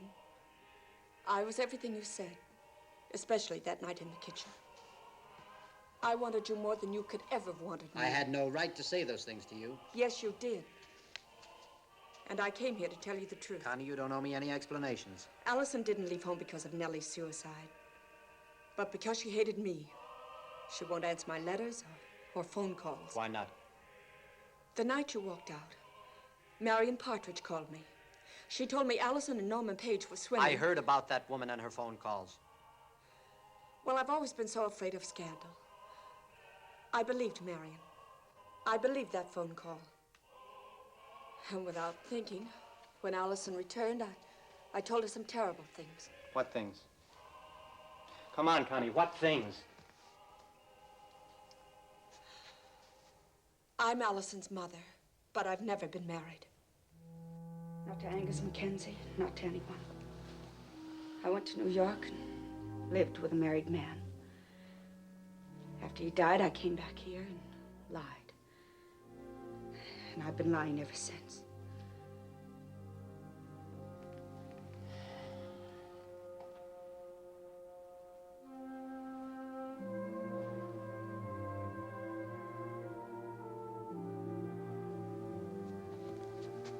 You want the truth. And when you get it, you're just like everybody else. They want anything but the truth. Connie! Connie! I told you once that the offer was always open. I told you that I'm committing myself to you all the way. That I plan to worry about you and take care of you. I meant that.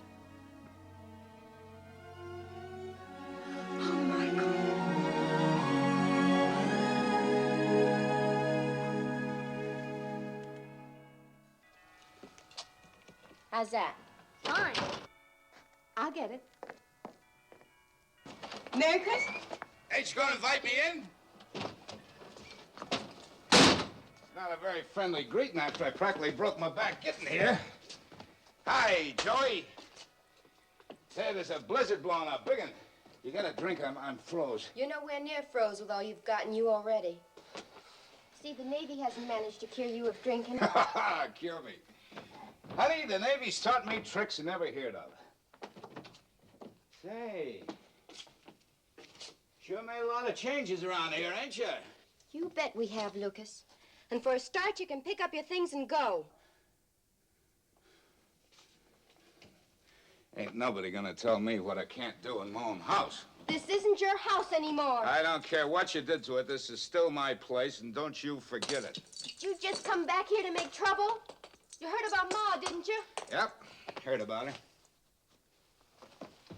Hey, Joey, here's a quarter. Now, run along now, huh? Come on, pick it up. Pick it up, Joey. Lucas, you leave him alone. Oh, honey. Now, don't start a fight. Me and you got to know each other a little too well for that. Say, I didn't think you could improve, but you sure have.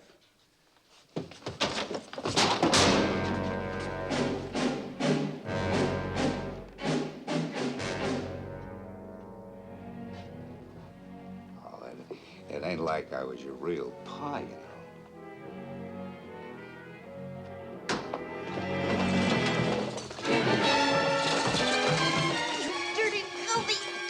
Still a wildcat, ain't you?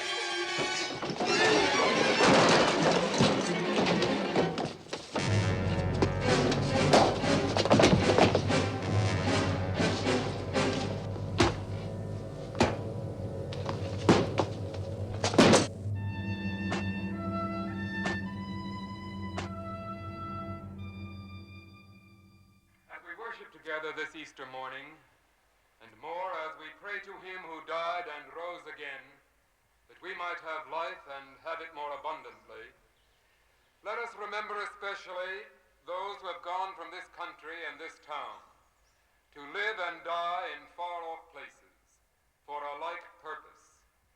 May they know his mercy, his comfort, and his peace.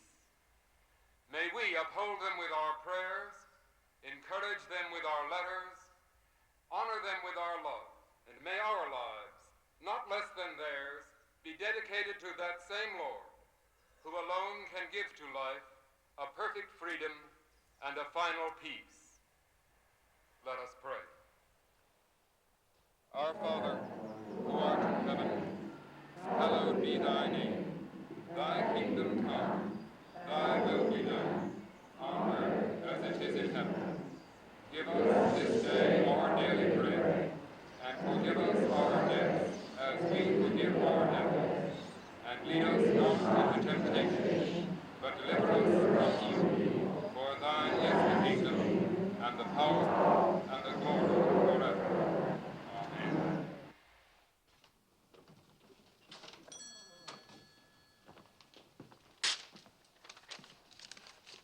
Thank you. Come again. Yes? I'd like to see Miss Cross. Selena? Miss Cross, you have a father in the Navy? Lucas Augustus Cross?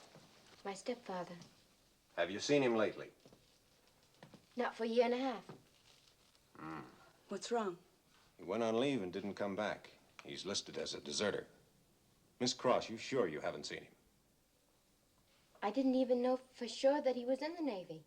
He hasn't called you or written you? No. He disappeared from town a year and a half ago, deserting his family. Well, it looks like he's running true to form. If you do hear from him, get in touch with 1st District Shore Patrol.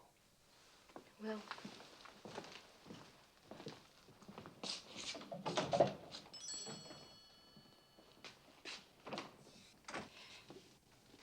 Oh, Selena, don't get upset. It's not your fault they can't find him.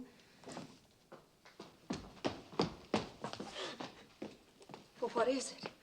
What's wrong, Selena? Mrs. Mackenzie, I've got to tell somebody. I can't keep it to myself any longer. Every time I go out in that yard... Well, what are you talking about? Lucas didn't desert. How do you know? Because I killed him. I killed him Christmas Eve in the shack. I don't believe it. I did. I buried him in the sheep pen.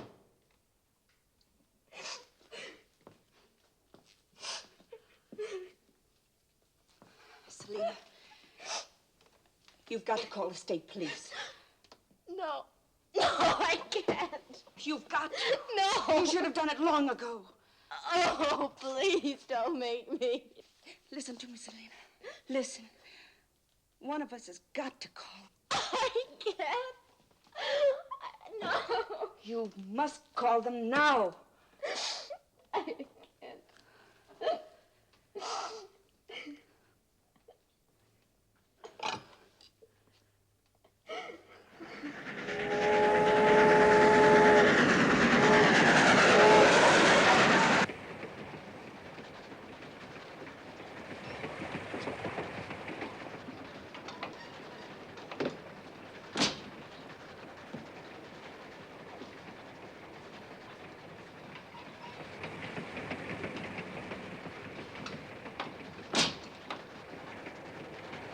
Pardon me. Allison. Norman. Oh, gee.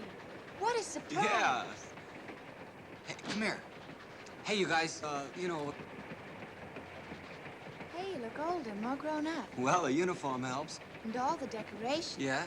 Hey, what have you been doing? Living in New York. Have you been doing any writing? I remember you always liked to write. Yeah, I did some writing. Did you get any of it published? No, I got a job working for a book publisher. Huh. Hey, he didn't by any chance publish those books with the Plain Rappers, did he? Remember? No. Yes, you do, remember? And you were always afraid. Yeah? And everything frightened. Uh-huh. I can't get over how wonderful you look. Really, you look great. Thanks. You know, though, you never said goodbye to me when you left Peyton Place. You never even said goodbye. I'll never forget that Labor Day, Norman. I won't either. I see you have 2 Purple Hearts. Yeah? What brings you home? Vacation? What? Haven't you heard about Selena Cross? No, what? She killed her stepfather, Lucas. Her trial starts in 2 days for murder. No. Lucas was always a bad Joe, but she always seemed to be able to put up with him. Whoever knows what anyone's able to put up with in this world. Well, that's true. Sure took me a long enough time to know a little about myself and understand Peyton Place. Cigarette? I'm gonna go back and try and work things out with my mother. Maybe we'll both be happier. If not, well, at least I've made the effort. You know? Mm-hmm. I always wondered why you enlisted. In the paratroopers, I mean. I don't know. I guess I wanted to get knocked off or something. But you know, as soon as I got away from my mother, I suddenly realized how wonderful life really was. And then I fought like a tiger to stay alive. I was running away from my problems, you know what I mean. Yeah, I know. Something's bothering you, isn't it? Yeah. Can I help? No, you can't.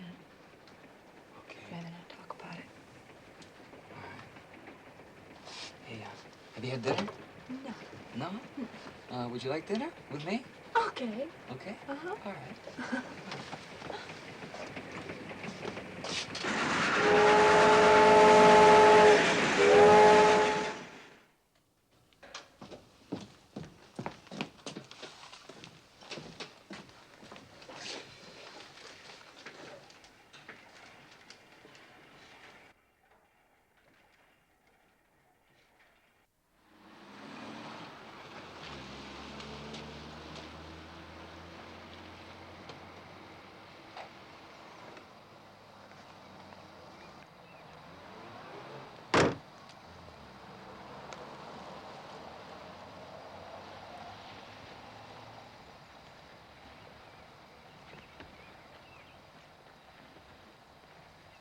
Doc Swain?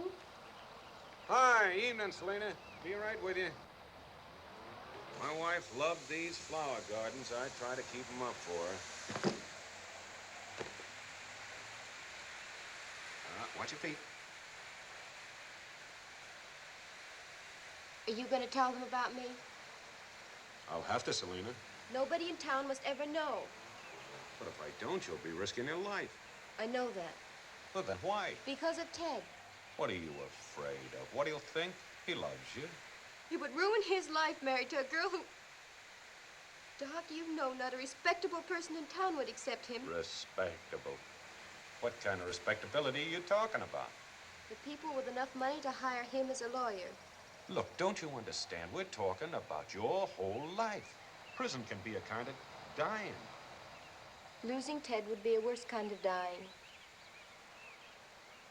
Besides, you mustn't get involved. Now, never mind about me. Promise me you won't tell them. Promise me. Please promise. All right, Selena. I'll promise you.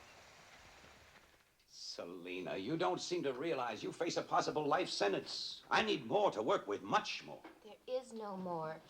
Lucas was drunk and he was brutal, and when he tried to beat me, I couldn't stand it anymore, and I killed him. Killing in self-defense is understandable in certain circumstances, but you hid the body. You acted like a criminal. I know. But, Mr. Partridge, she was fighting for her life. The state has sent in a prosecutor for one purpose, to convict Selena.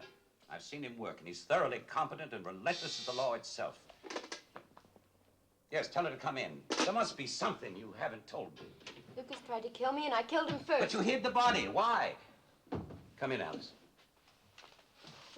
Allison, I was never happier to see anyone in my life. Are you all right? Allison. Mr. Partridge, I can testify about Lucas. I saw him beat her. It'll help, Allison, believe me. We all appreciate you coming back for the trial, Allison. Well, you're going to get her off, aren't you? We're going to do the best we can. But the jury decides on the one thing, evidence. Now, it adds up to this. We have a murder, and a defense that's too simple to be good. It's open to attack from many sides. Selena, have you told me the whole story? I'm sorry. There's no more to tell.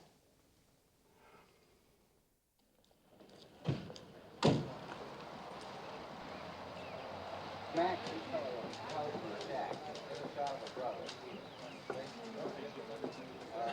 Yeah, I'll take the dress shop to the courthouse.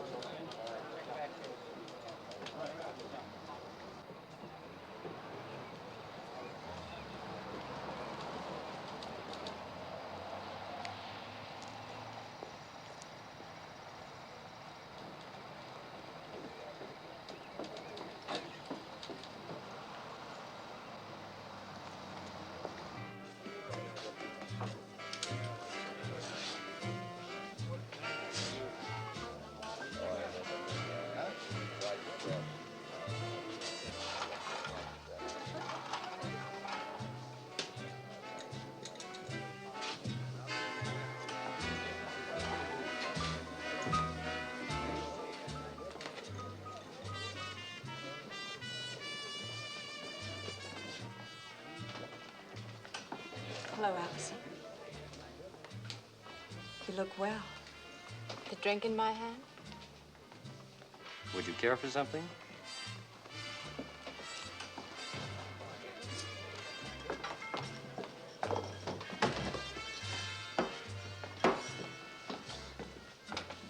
I moved hoping I'd be left alone. You haven't learned, have you? Oh, yes, I have, Mother. Learn to smoke and drink, and go to bed when I want to, and kiss boys whenever the impulse sweeps over me. Allison, we all make mistakes. But if we face them truthfully, they can be overcome. Can we overcome the fact of my birth? That I'm illegitimate? I think so. With love. Thank you. And goodbye, Mother. As soon as this trial's over, I'm taking the first train out of this town. Goodbye, Mother.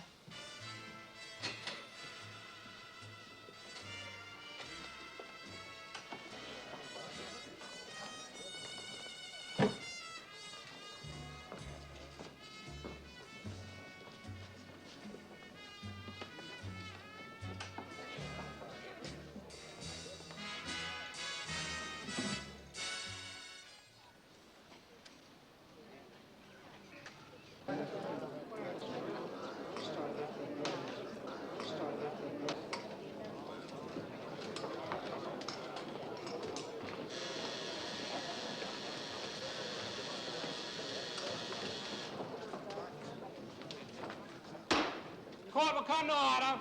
Everybody rise.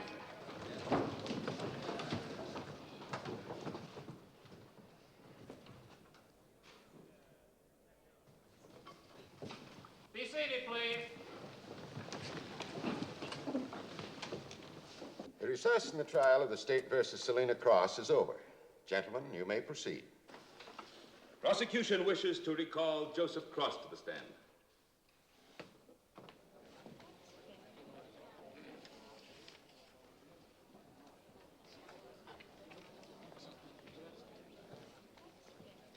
Joey.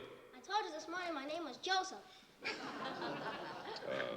Joseph. This morning, just before recess, we were talking about lying and telling the truth. Joseph, have you ever told a lie? Yes, sir. Big ones or little ones? Some little ones and some medium ones. Now, you'd lie to save your sister from prison, wouldn't you? Yes, sir. A big lie? The biggest lie you ever heard. I object. Sustained. Now, Joseph, we heard your testimony this morning. Was it true? It was all true. Now, do you claim that your sister killed your stepfather because he, grabbed her? He was a strong man, and we were both afraid. If Lucas was as strong as you and everybody else has said, how could your sister possibly overpower him? She was madder than he was and scared him. Lucas was 195 pounds, your sister 110. Did she sneak up behind him and hit him with that piece of firewood when he wasn't looking? No, sir. Were you watching every second? Well, I might have looked away once or twice. Did you see Selena hit him the first blow? I don't know. Is there any doubt in your mind as to how that first blow was struck? I don't know. It all happened so fast. Joseph, you said that you told your sister to bury your stepfather. That's right. She didn't want to. I see. Now, how old were you when you told her, when she did what you wanted? About 8. In other words, a 19-year-old girl didn't know what to do with the body until an 8-year-old boy told her. Yes, sir. I have no further questions. No questions. You may step down, Joseph. I wish to recall Selena Cross to the stand.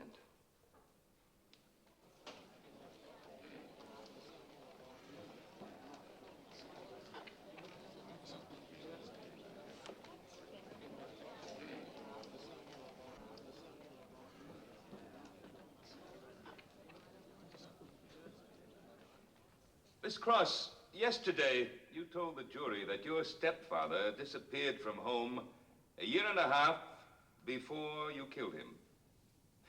Do you have any idea why he left? I'm not sure. I'd only be guessing. You hesitated. Why? I don't know. Do you know what he did during that year and a half? He was in the Navy, he said. Well, do you imply that he came home from the war, from combat duty, just to beat you up? We object, Your Honor. The defendant has implied no such thing. Sustained. Did your stepfather own the house you live in? Well, my brother and I, we fixed it up. Answer the question, please. Well, it wasn't a house when he left. Please answer the question. Yes, but it was a dirty shack and nothing else. But you had the freedom to come and go and invite boys in and answer to no one while Lucas was gone, didn't you? Didn't you? Yes, I had the freedom, but I never did. When you thought he was going to change all that, did you kill him? No! Lucas was drunk and tried to beat me. The coroner testified that Lucas Cross was unconscious from the first or second blow, so you were safe from any beating then, but you didn't stop. Why? I don't know. You kept on hitting him until you crushed all the life out of him. Why? Don't know. I couldn't stop. I couldn't stop. When you finally did kill him, why didn't you call the police? I wanted to. I was afraid. You hadn't committed any crime, defending yourself. What was there to fear from the police? I don't know. I was just afraid. You had nothing to fear until you hid Lucas's body, isn't that right? Yes. But the moment you buried your stepfather's body, you had a great deal to fear, didn't you? That's right. But you buried him. You must have had a reason, a powerful reason. And don't tell me it was simply because you were afraid. I was. Are you sure? That's the only reason. Fear is panic. And cleverly burying the remains of a man you've just murdered requires cold and careful thought. Objection. You knew what you were doing. I didn't. The prosecution is not cross-examining, but harassing the witness. Objection sustained. I withdraw the question. I have nothing further. Miss Cross, at all times during the quarrel which led to the death of Lucas Cross, were you in fear of bodily harm? Yes, I was. I have no further questions. You may step down. I wish to call Miss Allison Mackenzie to the stand.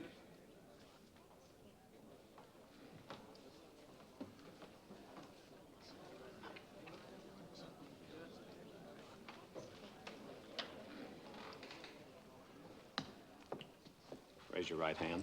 Do you swear to tell the truth, the whole truth, nothing but the truth, so help you God? Yes, Be seated. State your name, please.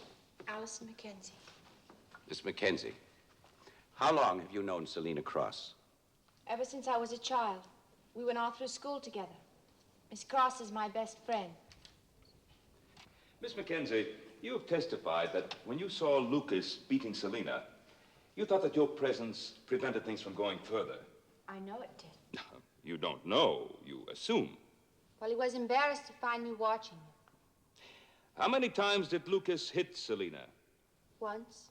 Once. Now, did he hit her with his fist or a weapon? Well, it was kind of a slap. Oh, a slap. Have you ever been slapped, Miss Mackenzie? Yes? By a stranger? No. Or by a member of the family? Do I have to answer these questions? I'm sorry, but you do. By my mother. As hard a blow as Selina Cross's stepfather gave her? No. How could you tell? I don't think so. You don't really know what happened inside that house, do you? Yes, I do know. Well, first you talk about a beating, and then we find out all you're discussing is a single blow. Would you say that the arguments in the Lucas Cross household were more or less violent than any other family arguments? Objection. What is the purpose of that question? Well, the witness must define her terms if the jury in this court are to clearly understand what she means. A beating becomes one blow, a blow becomes a slap. Perhaps the slap will become something else. Objection overruled. I have no further questions. No questions, Your Honor. You may step down. The prosecution would like to call Mrs. Constance Mackenzie to the stand.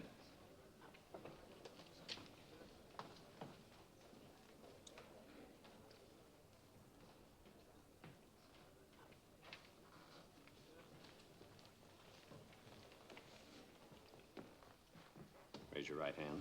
You swear to tell the truth, the whole truth, nothing but the truth, so help you God? I do. Be seated. State your name, please. Constance Mackenzie. Mrs. Mackenzie, I understand you've known the defendant a long time. Yes, since she was a baby. Did Selina ever complain that her stepfather had beaten her at any time? What? Did Selina ever complain that... Oh, no. No. Did you ever see any marks on her? Injuries? No. You knew the defendant's mother well, did you not? Nellie worked for me as a housemaid. Did she ever mention Lucas's brutality or describe any beating he'd administered? No, she said he was drunk and lazy, and he deserted her, and Mrs. Mackenzie... And she committed suicide over the kind of life that Lucas brought them to. Well, we're not concerned here with Mrs. Cross's suicide. Well, I don't see why not. There was something terribly wrong in the Cross family life. Mrs. Mackenzie, if you please... Something wrong when a woman had to raise her daughter up almost alone and trying to help her.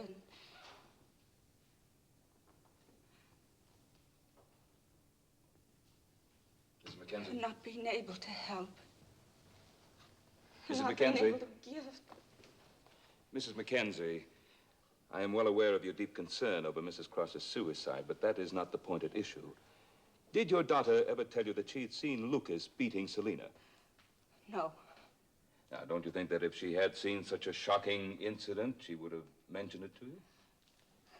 I don't know. Well, wouldn't she? Well, Well, Mrs. Mackenzie, doesn't your daughter ever bring home her problems? how many times do I have to answer your questions?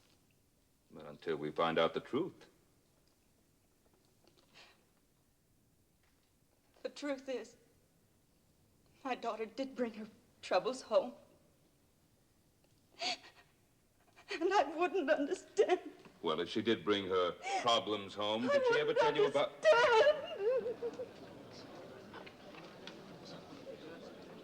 The court will adjourn for a short recess.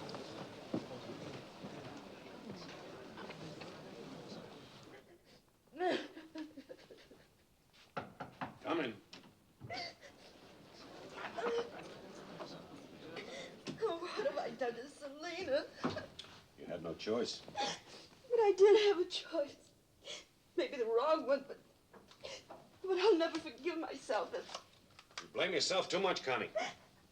You did what you morally had to do.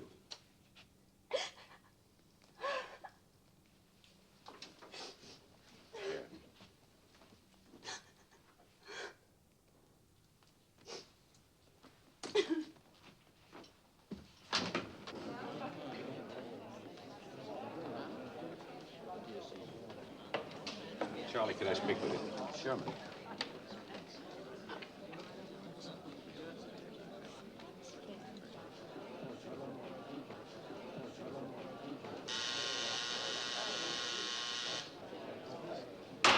Court will come to order.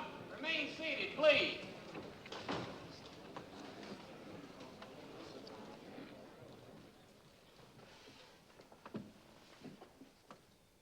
Has the prosecution completed its questioning of Mrs. Mackenzie? It has. The prosecution rests. No more questions. You may step down. We call Dr. Matthew Swain to the stand as a witness for the defense.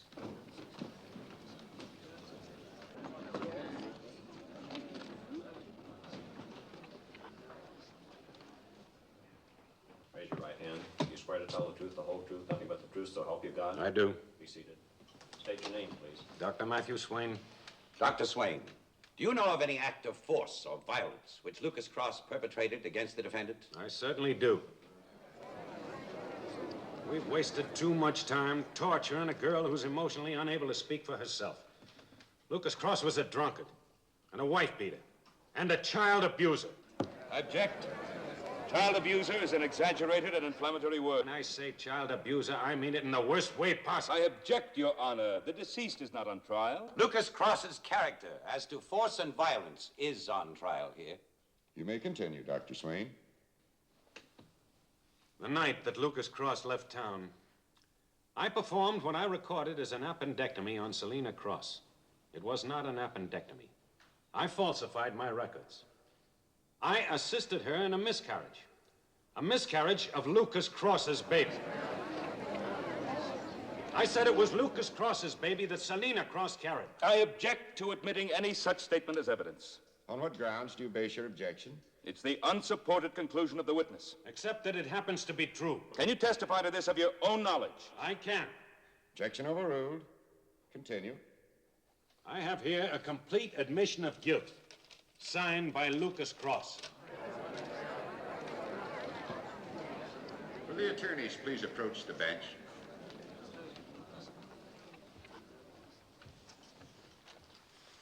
I offer Lucas Cross's confession in evidence, Your Honor. I object, Your Honor. The confession of a person who is neither a witness nor a party to the case is totally inadmissible. The prosecution may have a sound point, but I'll reserve my ruling until I've heard all of Dr. Swain's testimony. Then, if I find it inadmissible, I'll order it stricken.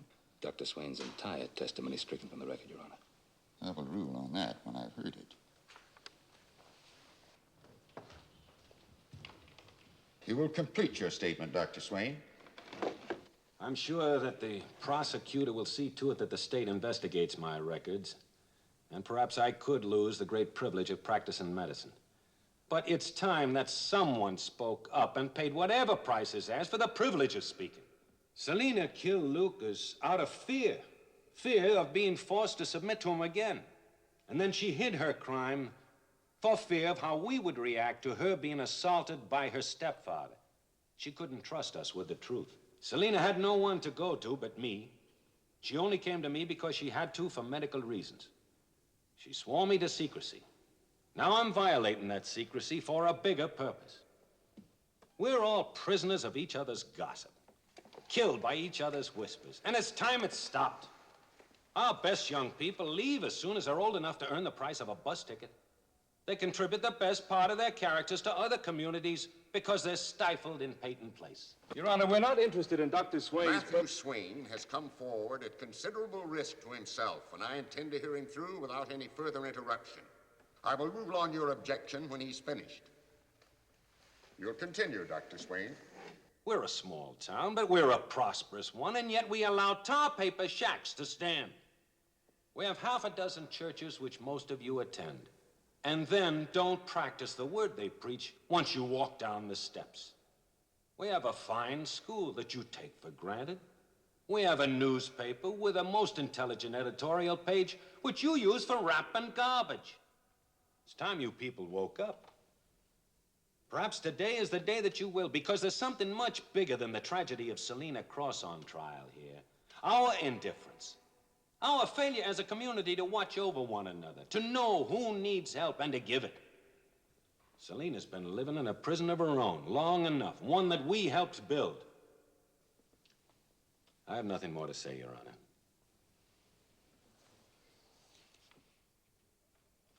The objection of the prosecution is not sustained. The jury may consider this statement as evidence.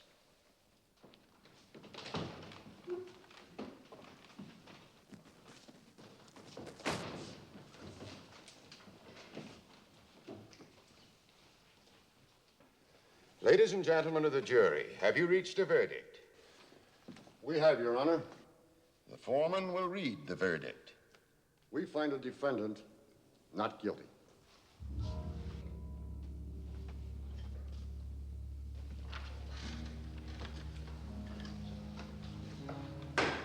Court is adjourned.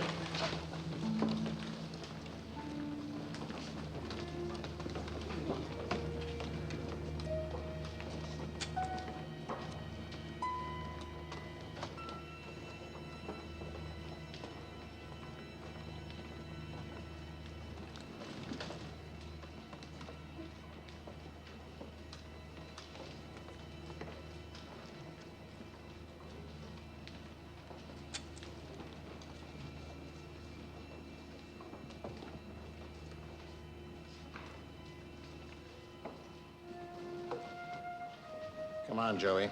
You come home with me.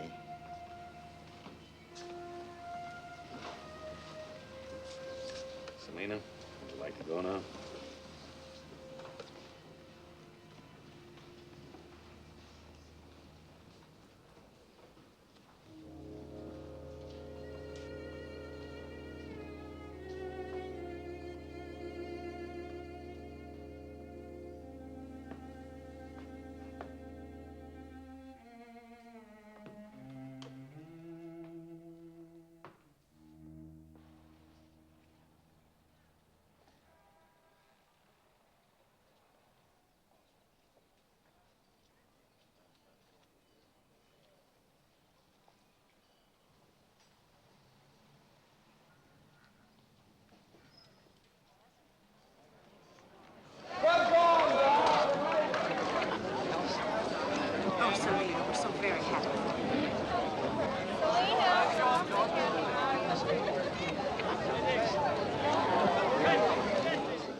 Norman?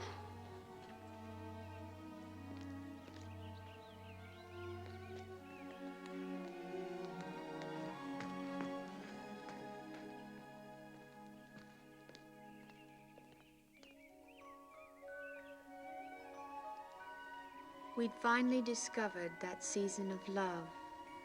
It is only found in someone else's heart. Right now, someone you know is looking everywhere for it. And it's in you.